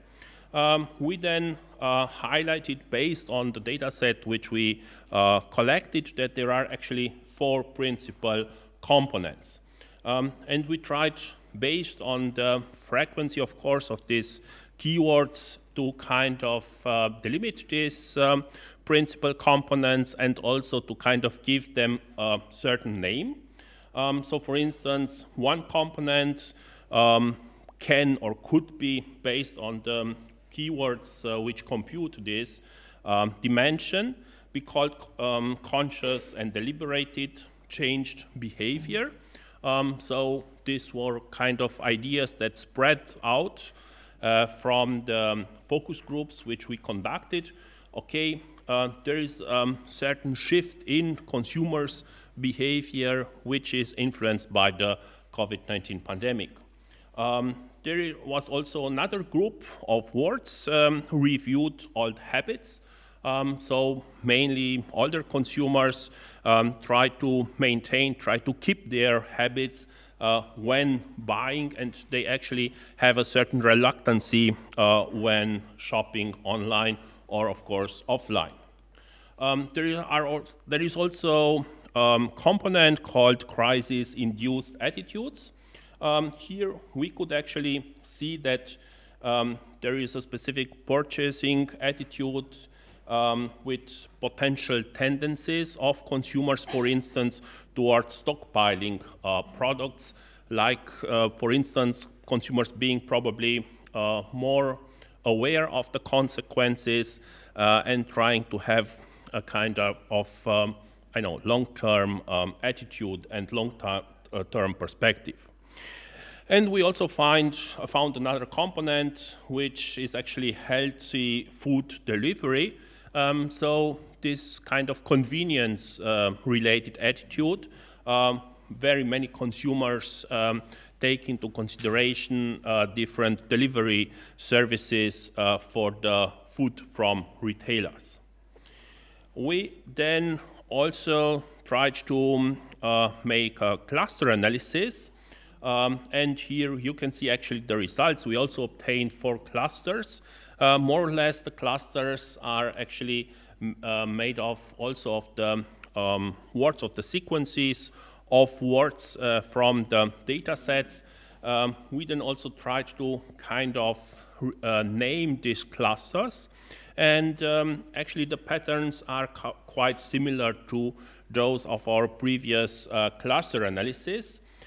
We have here a cluster called rational-oriented consumers, which take into consideration very specific characteristics of the products. We also have, like before, for instance, a cluster, new normal changed habits. We have a third cluster, which we call stagnant consumer review, so kind of behavior which does not change and which kind of remained constant during the pandemic, of course, and in the new normal compared to the situation before. And of course, the price-sensitive consumers, which probably try always to find the best options and the best possible solutions for their needs or for their demands. The last analysis which we performed was a sentiment analysis, and actually based on the focus groups responses, there we could highlight 2 sentiments, a positive and a neutral sentiment.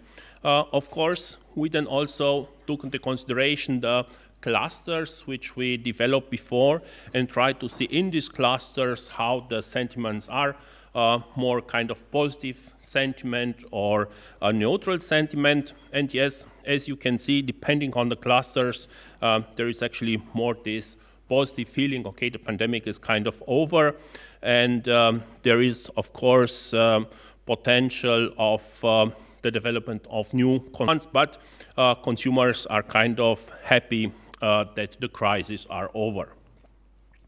Of course, as we can saw from the different analyses which we conducted, some of the results are quite similar, and these patterns, these shopping patterns which we developed, which we managed to highlight, are kind of demonstrated, proven by each of the analyses which we conducted. But overall, we can say that there is actually a positive attitude towards changes in purchasing behaviors. And of course, that consumers were able to adapt to the new reality and to achieve also very good level of satisfactions. Of course, our research has also some limitations. For instance, the small sample size. We had 14 respondents in total, which were kind of convenience, based on the convenience sampling. Of course, we could also try to kind of extend the research, maybe by developing another another research instrument, like an interview or like questionnaire, and then see if similar results spread out. Of course, there are some perspectives, and I think that there is still research that can be done in this respect. Thank you very much.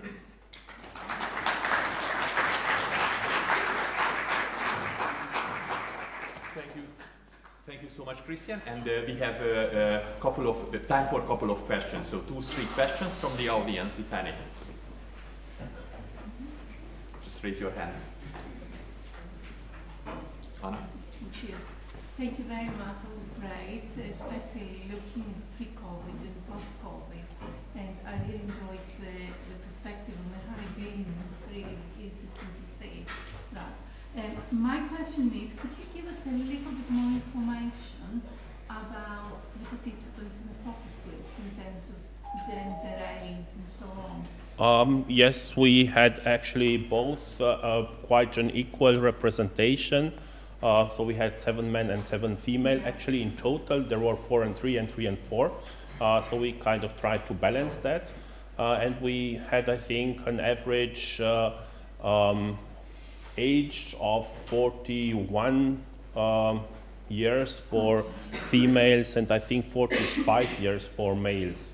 And was there any differentiation in the responses? We tried to highlight, to make also a gender comparison, but it was not so clear. The data was not so clear, and we tried to see actually first, so this is kind of ongoing research, it's not ready, but we tried to see if there are some patterns in the data, because first we tried to make a content analysis like one would actually do based on a focus group, but the content analysis was not so clear. So then we kind of relied on R.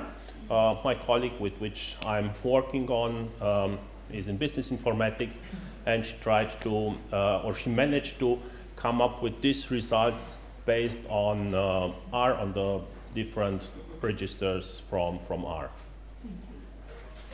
Thank you. One more question, if time allows.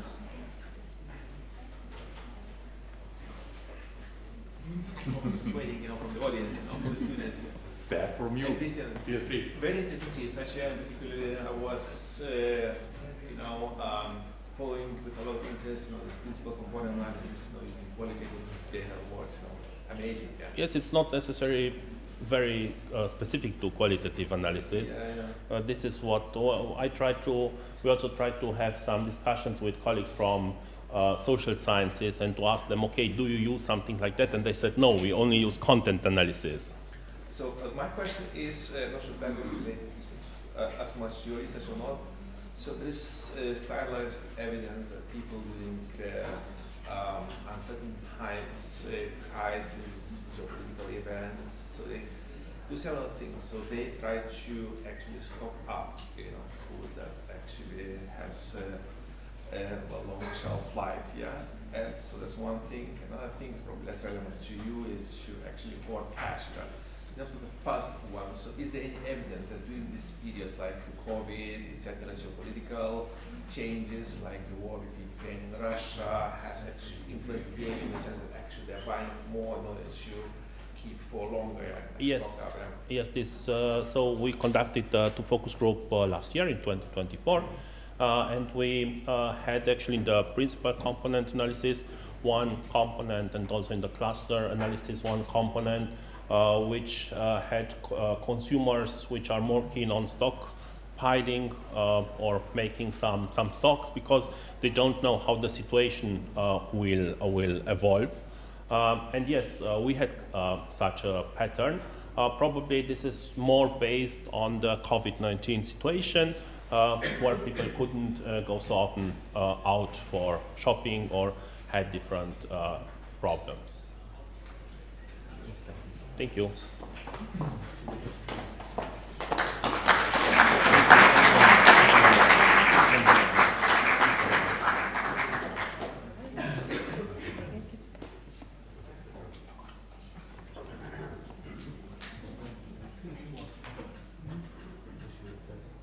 Thank you. Thank you very much. Thank you so much, Christian. And two more presentations before the lunch break. The next presenter will be Veronika Kruszoniczka, who is an associate professor at the Department of Renewable Energy Sources, Engineering and Technical Systems from the Faculty of Mechanical Engineering from Bydgoszcz. University of Science and Technology. Thank you so much. Thank you.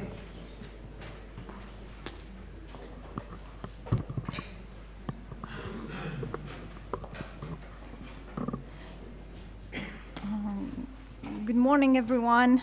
As I was introduced, my name is Weronika Kruszelnicka, and I'm from Bydgoszcz University of Science and Technology.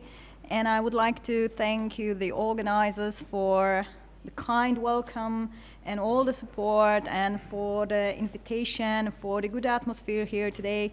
And I really appreciate this invitation. It's my pleasure to be here and to present some of the results of my research that covers some selected aspects of sustainability in machine design and materials processing operation on the example of the comminution process, also known as a grinding, shredding, or cutting processes or milling processes. Today I will go through the introduction, then I will present the problem and the significance of the research. I will show the aim and objectives of the research. I will go through the materials and methods, and I will familiarize you with the integrant concept in sustainability, and then I will go through the results and summary and conclusion. Comminution is one of the popular processing operation that is used in many technological processes, from feed to food industry, cosmetics industry, ceramic industry, energy industry, mining industry. As you know, during the coffee break, you use a coffee machine. So in most of the automatic coffee machines, we have grinders. So we grind the coffee beans and make a very good coffee. Someone like it to drink with milk or just raw coffee. So that is this is an example of the use of the process. This process can be used in many operations. For example, for recycling, in recycling processes, for cutting parts to prepare materials for further processing. No matter what material we are grinding, the comminution processes deals with some problems. The problems are, you can see on the screen, this is a high energy consumption, low performance. We get, after comminution, we get a product with no uniform sizes.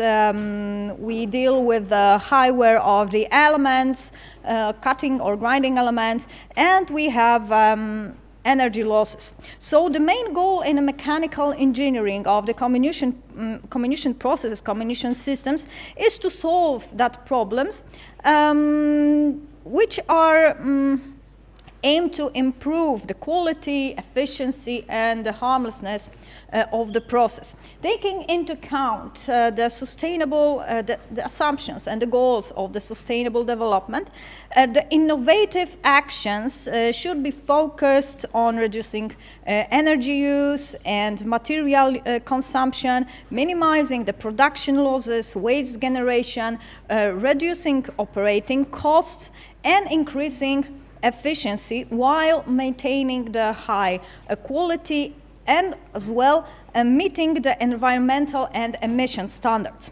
Driving innovations is one of the solutions to achieve sustainability in machine design, not only the comminution machines, but all machine design. However, we should not forget to focus on the fundamental and theoretical considerations of the process. So the phenomenon that drives the process. And this is the clue for the new solution development. To improve the design, we need to understand the phenomenon. The problems of the comminution unmentioned. So low efficiency, energy losses, waste generation, life cycle emission, and low predictability and controllability of the breakage are still not resolved. Especially there is a limited control on the breakage occurrence and control on the particle size of the final product. So what we get after reducing the size of the material. So the main reason for that is that we have an insufficient description of breakage mechanism, which makes difficult to establish the theoretical foundation for the machine and all the process design. There is a lack of breakage models which could be applicable for predicting the material breakage inside the machine, and there is insufficient knowledge about the interdependencies between the material properties, machine design, operational parameters, and processing equipment.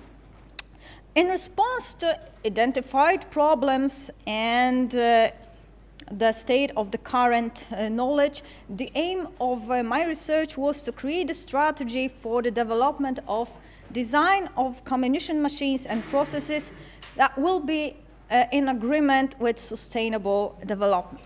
For the creation of the strategy for the development of the design of high performance and low energy comminution machines, is essential to take into account many factors which are related to material properties, design features of the machine, as well as the process parameters which are related with the whole industrial process. Then it is necessary to determine the relations between the factors and the effects of the grinding process, so the size reduction, as well as some indicators which are essential for the comminution assessment from the perspective of economic development and environmental standards.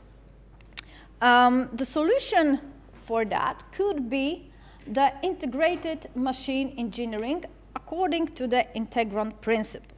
And what is integron? Integron is a model that was firstly introduced by the Jacob, and it was the evolution rule of living organisms. So this concept have 4 principles: purposefulness, minimum energy rule, hierarchical structure, and the self or auto-regulation of the environment or the living organism. Here I try to adapt these 4 principles to the development of a machine design. So if we go through the living organism to the machine, we can say that the purposefulness is some aim of the machine. So why it was designed and for what it was designed, what should it do? So it could be understood as some functionality. So for comminution, the aim of comminution could be, for example, achieving a desired particle size for further processing, right? The second rule is a minimum energy. The minimum energy principle is expressed as the fact that in the world, all reactions go through the minimizing the energy potential. Here we can say that the minimum energy is a principle where we go through minimizing all the minimizing the energy usage of all industrial processes. So this could be a very good principle for the development, minimizing the energy consumption. The next rule is hierarchical structure. So we can say that all the machines have some abstraction levels. So we can separate the machine or the whole process environment on some abstraction level. So for example, process level or phenomenological level. So we observe the phenomenon here, the breakage. And then we can say there is a machine level, environmental level and the whole process or whole environment levels. And all the levels in the structure, in the system structure, are interconnected.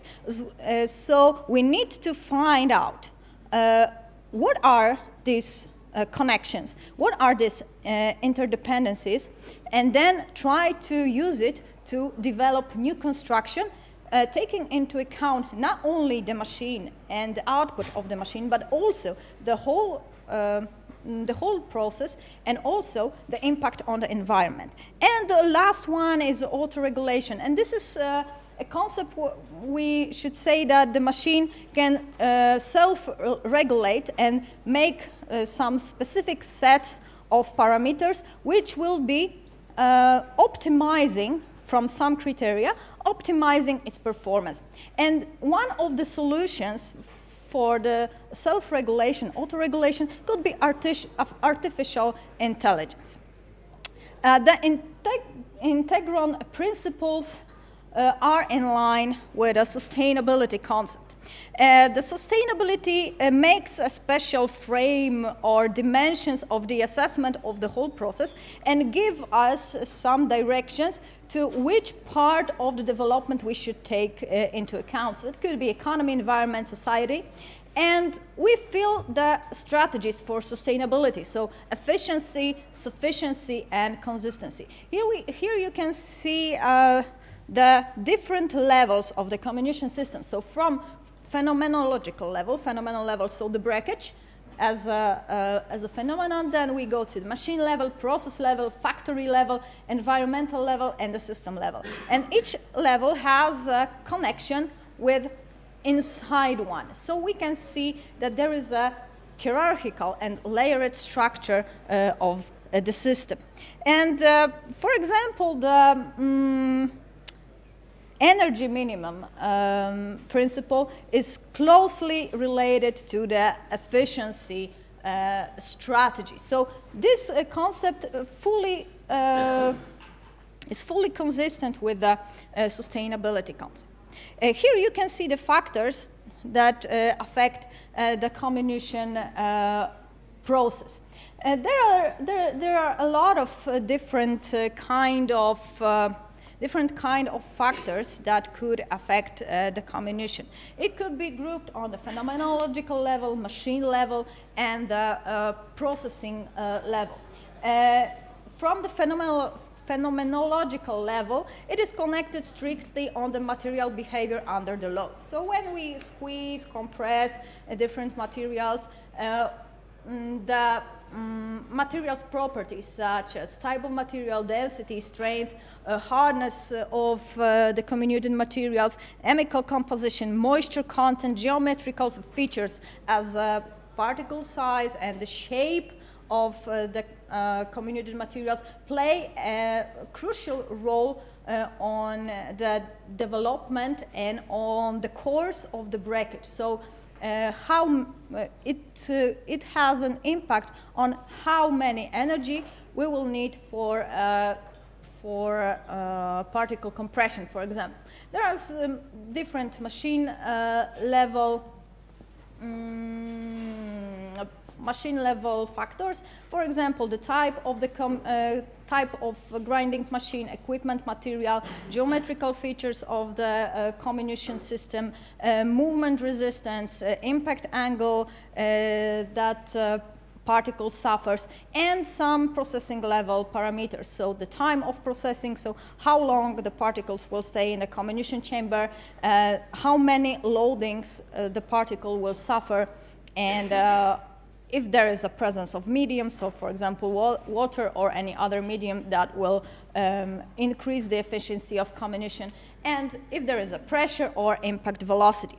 Because we have some limited time on the presentation, only some sample of the processing I plan to show, but we have a limited time, so I will go through some some interesting results. Here we have some results about the studying the breakage phenomenon. So here is the effect of the moisture content of the material on the mechanical properties of different kind of comminuted materials. So this is a corn, rice, and soybean, and we can see that the moisture content affect differently different materials during the comminution. There is a different mechanical properties for the materials with different type and different moisture content. Here we have some effect of the number of impacts. So how many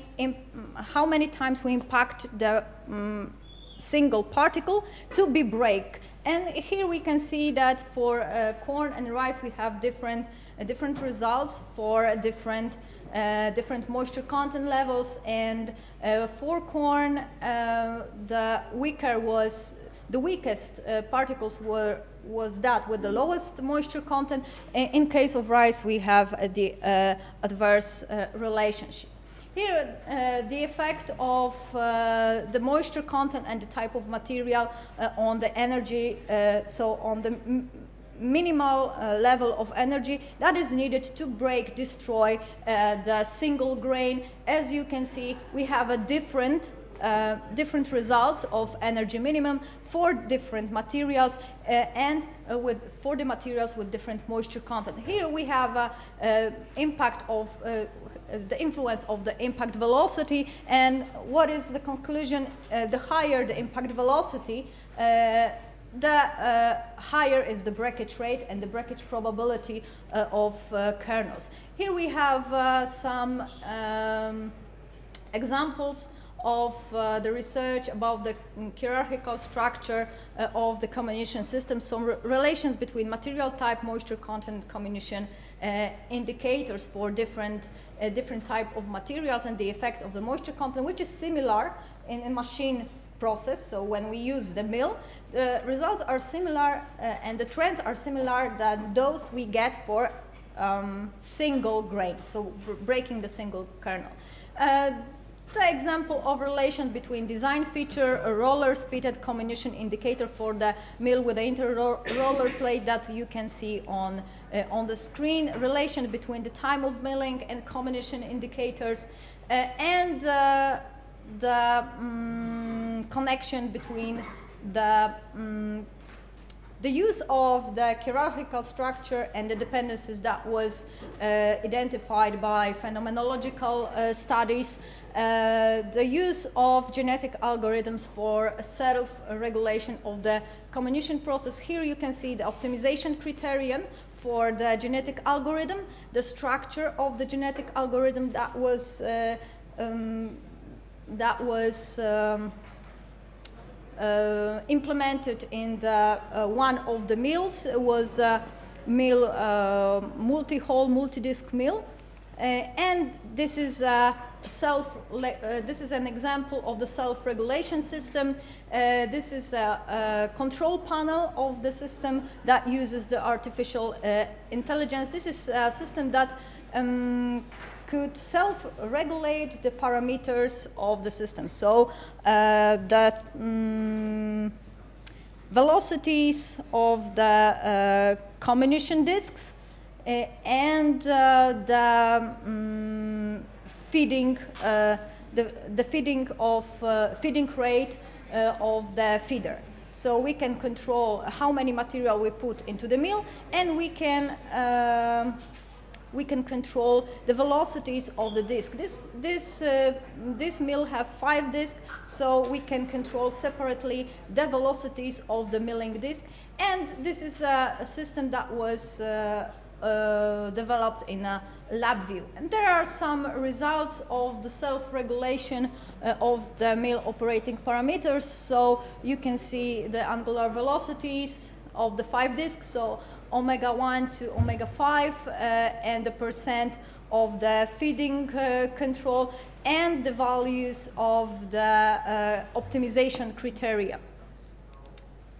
And summing up, the integral model was adopted as a basis for the development of machines and devices for grinding processes, which indicates purposefulness, striving for energy minimization, auto-regulation, and hierarchical structure as a necessary conditions for sustainable development of machines. The results on the compression of single grains and the observed differences in the breakage behavior of various grains indicates the need to conduct the research on the breakage as a phenomenon because it provides a basis for improving the design of processing machines.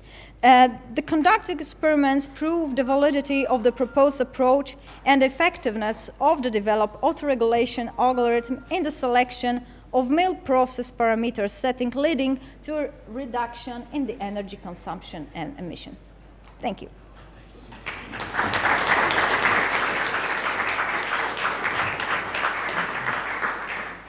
Thank you so much. We have time for 2 to 3 questions from the audience.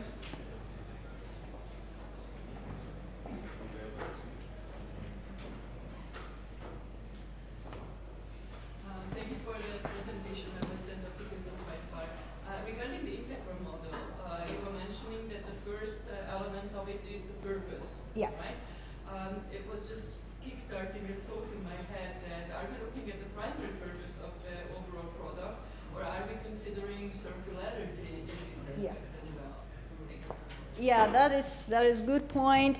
The purposefulness could be, you know, in a broad context. So it should not be only focused on the output of the process, so the particle size, because this is one of the purpose of the combination, so reduction in size. But also we can get the other criterion, so other aims that we should achieve. So for example, minimizing the energy, and for us, so we can set what will be the purpose of the process, and then we can set a certain indicators for the assessment. And then we can make the connection between phenomenon and our indicators. And then we can control the whole process in the 3 sustainability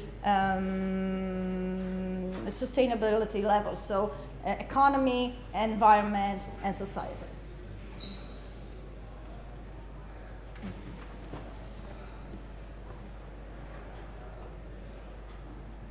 Any other questions from the audience? 3, 2, 1. Thank you so much, Dan.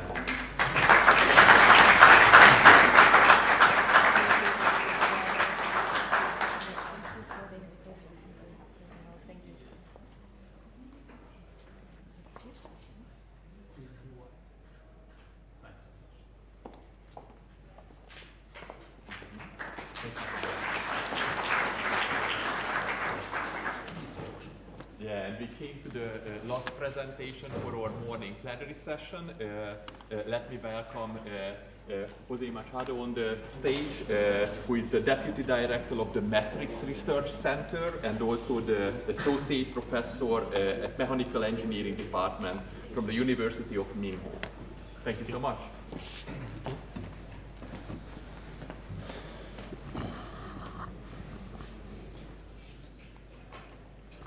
So, good morning. It's not working. Okay.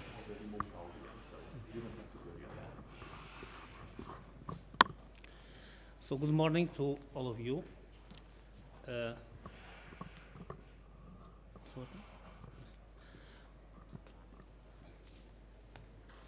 Good morning to all of you. It's a pleasure to be here. I would like to thank the organization for inviting me. It's not my first time in Debrecen. I was here some years ago for another conference, so it's good to come back and to see the evolution of this institution, as well to see again very good friends and to know other ones. Thank you very much. So I'm from University of Minho in Portugal, and I work mainly in the mechatronics domain. It's a very different subject compared with the others that you were looking. One of the main lines of research that we have in this moment is to develop a systematic way for integration of different systems, cyber-physical systems, in the context of Industry 4.0. Usually there is the word integration or interoperability. I prefer integration, even if the title is related with interoperability, but it's almost the same. So perhaps more common interoperability, so the choice for the title. And the question that we want to answer is this one. So how to integrate cyber physical systems, connect, they can be in production systems or not, but the main idea is how to integrate them, taking into account networked control systems, because nowadays we don't have isolated systems in the companies. So the companies, we have machines, we have processes, we have production lines, and all the machines are integrated in this company, and sometimes these machines from one company are integrated with machines of another company.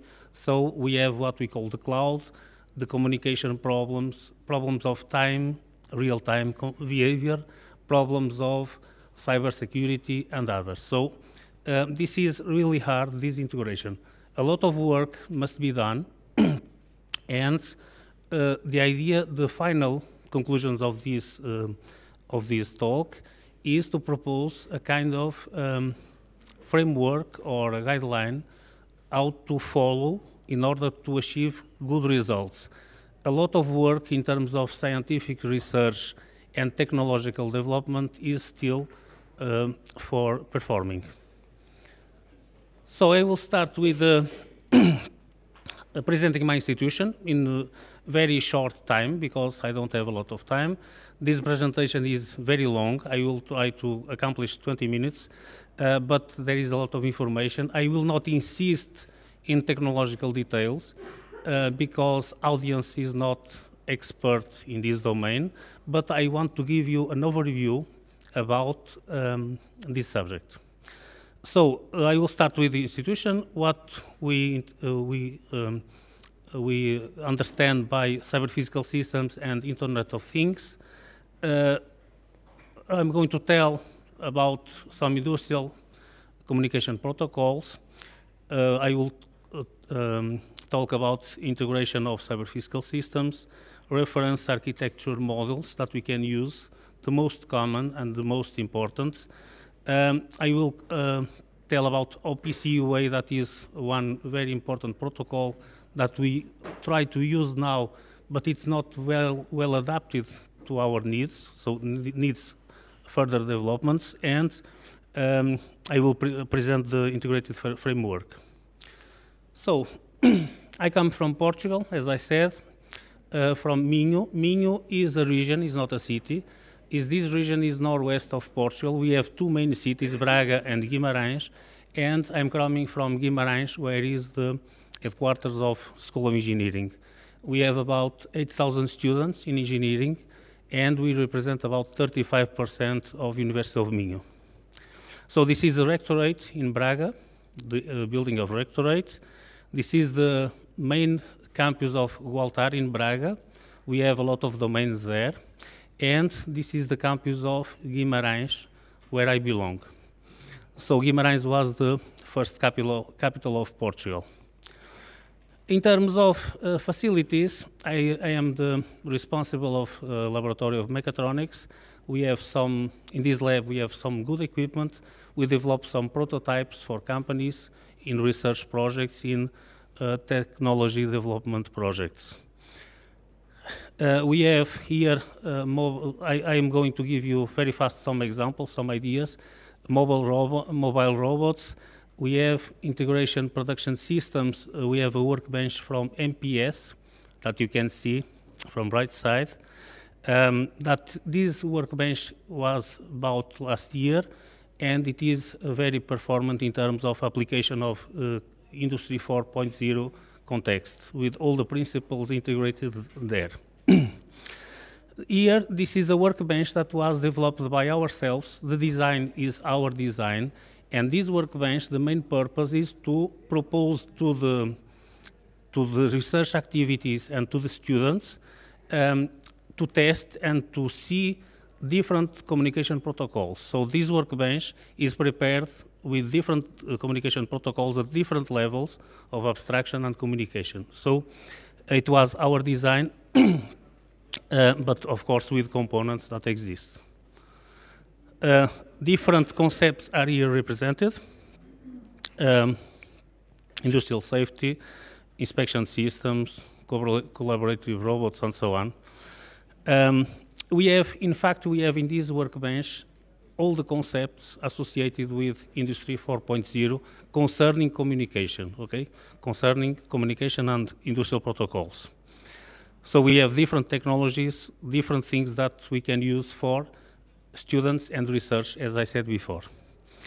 Also, we have a very good laboratory, the best in the School of Engineering, that is Dawn Lab. I'm going to present very fast this lab. So this lab was developed in the context of a collaboration with Bosch company. They have a plant in Braga, about 3,000 workers there, about 500 engineers that work there. Most of them, they are from University of Minho. They develop some products, and this lab has been created in cooperation between university and Bosch, and this is the result of our close collaboration since 2012.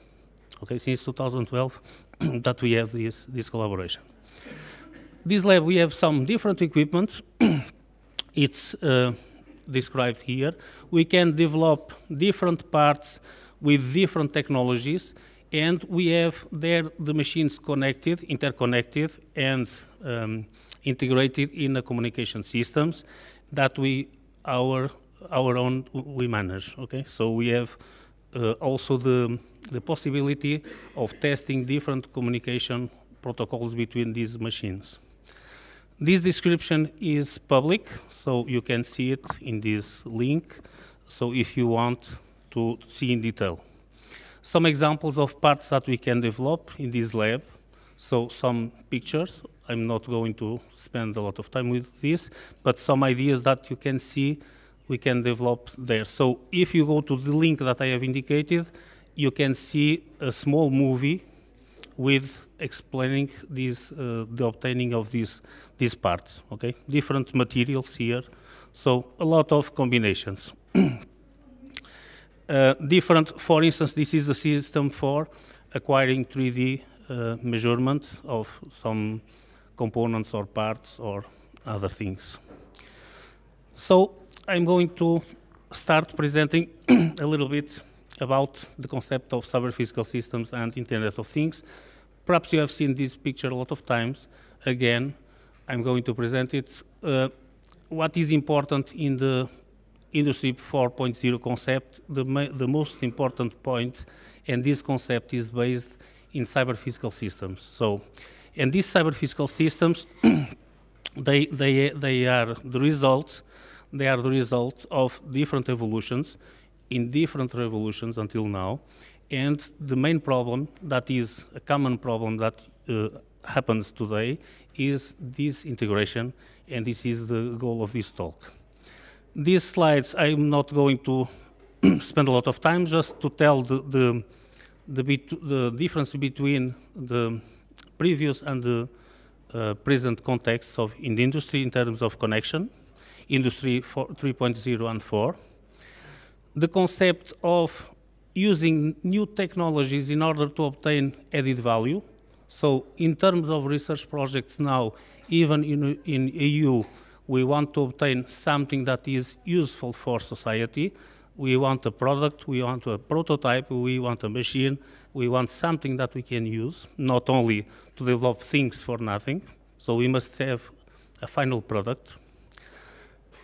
Here, the different levels of abstraction and connection between systems that we have since the physical, or in the shop floor of the the companies until the highest level of communication between companies and the concept that we call smart factories. Talk a little bit about some theoretical concepts. So the idea is how to achieve the interoperability. So definitions of cyber-physical systems and Internet of Things, there are a lot. The idea is that a cyber-physical system is something, if we want to compare and to give you an image very, very easy, if a cyber-physical system is the tree, Internet of Things is the forest. So Internet of Things makes possible the connection of all these systems. There are a lot of different definitions. Here I present one of them. What are industrial communication protocols? They are, in fact, they are standards that must be accomplished in order to obtain a good communication. And what is a good communication? Is a communication that we can exchange the information that we want in a time that is acceptable. Okay, is the main idea for all of this. Of course, that the protocol follows a set of rules, that these rules are defined, previously defined, by a standard that must be accomplished. And the developers of industrial protocols, they must follow the standards. They must be reliable, of course, and they must allow the good communication, as I said before, what we want in a time that is acceptable. Which are the parameters that are relevant in the communication protocols? So, reliability, determinism, taking into account the time, scalability, to be possible to adapt to different situations, interoperability, that we want, okay. Security, flexibility. So these are concepts that perhaps you are listening for the first time, but there are concepts that must be considered in the protocol development. Efficiency, diagnostics, and maintenance. It is a very important point concerning the protocols, communication protocols. And since the evolution of these communication protocols, we have different configurations from the 50 years ago until now. And now we are very interested in time-sensitive networking, because the time of communication and the need of put the systems connected is really important in this moment, and is a challenge in terms of research and technological development. So there is arises the concept of integration, and we have two kinds of integration. Vertical integration, that is integration of the systems in the company, and horizontal integration, that means that the systems can communicate using different technologies, like for instance the cloud. And we can have systems communicating from one company with another system in another company. For this, we have data in the cloud, we have different communication solutions. So, in terms of reference architectures, we have mainly two. Of course, we have a lot of them. If you go to literature, you will see a lot of them, but we have mainly two of them.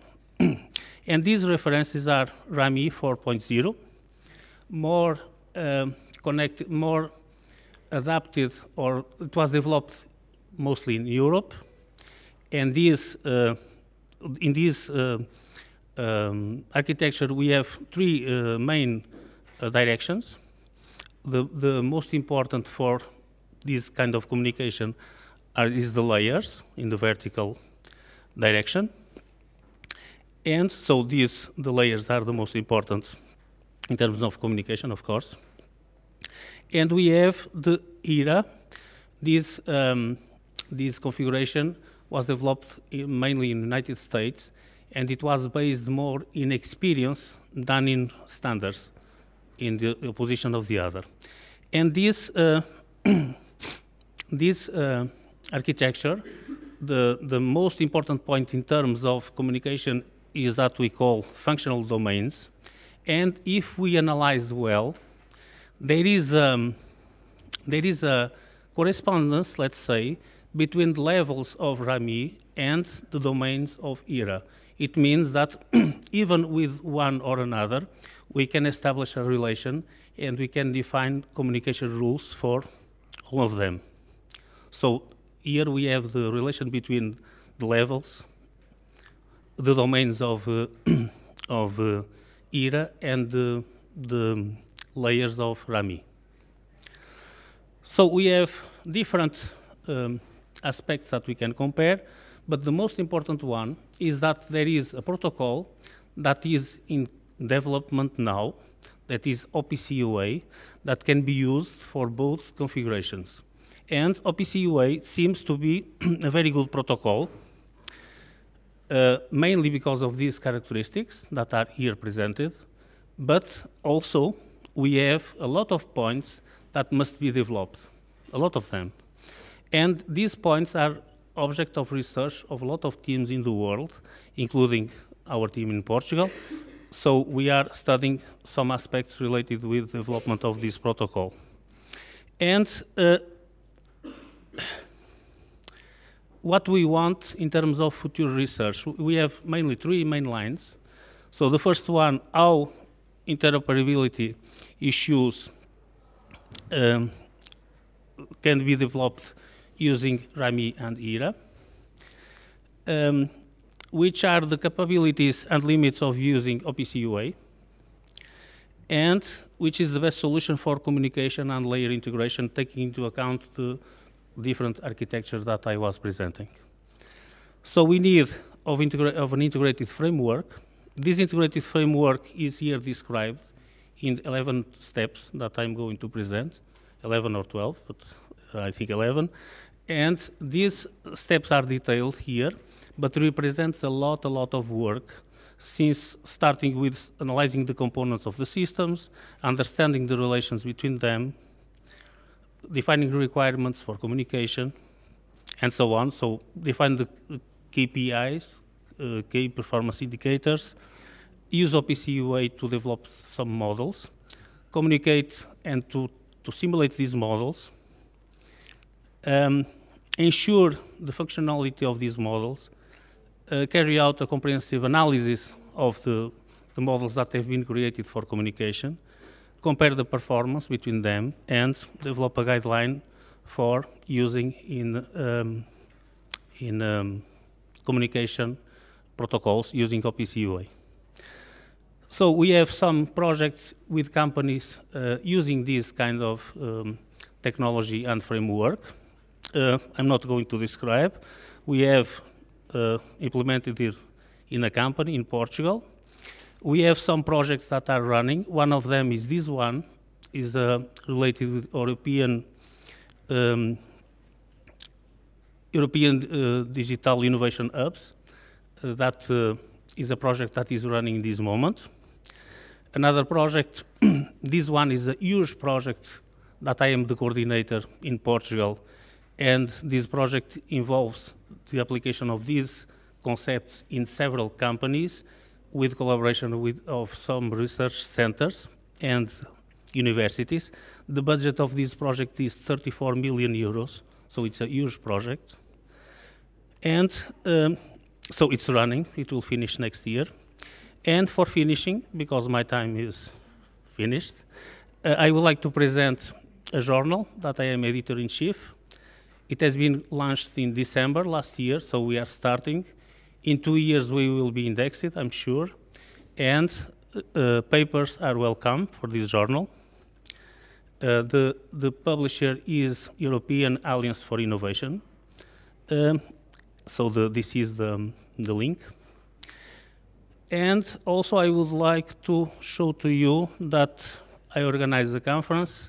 It will be in June in Prague. So if you want to come, you are welcome. It's not possible to submit publications, but you can come to the conference because it's shorter time. So this conference is organized by 9 institutions. So colleagues from Czech Republic, from Poland, Poznan, from Germany, from India, from Thailand, and from Poland again, from Ukraine, and from Slovakia. So thank you very much for your time.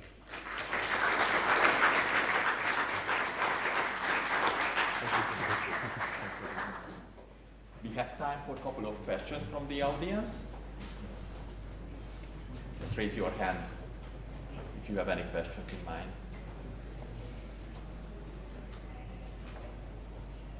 Okay. So if no questions, thank you so much. Thank you.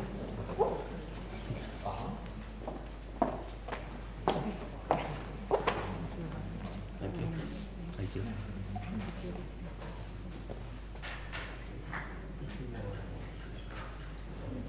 Okay. And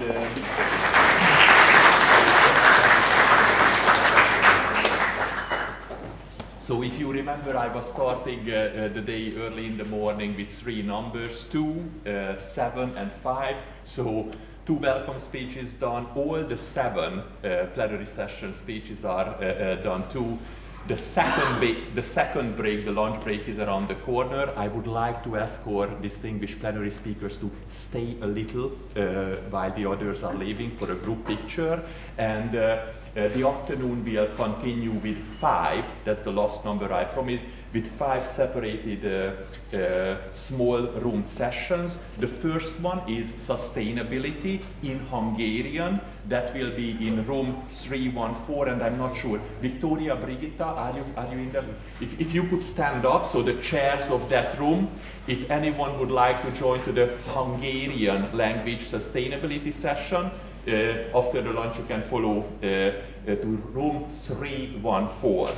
The second session will be about management and organizational science. That will be also in Hungarian, in room 216. Norby, Eva, are you around?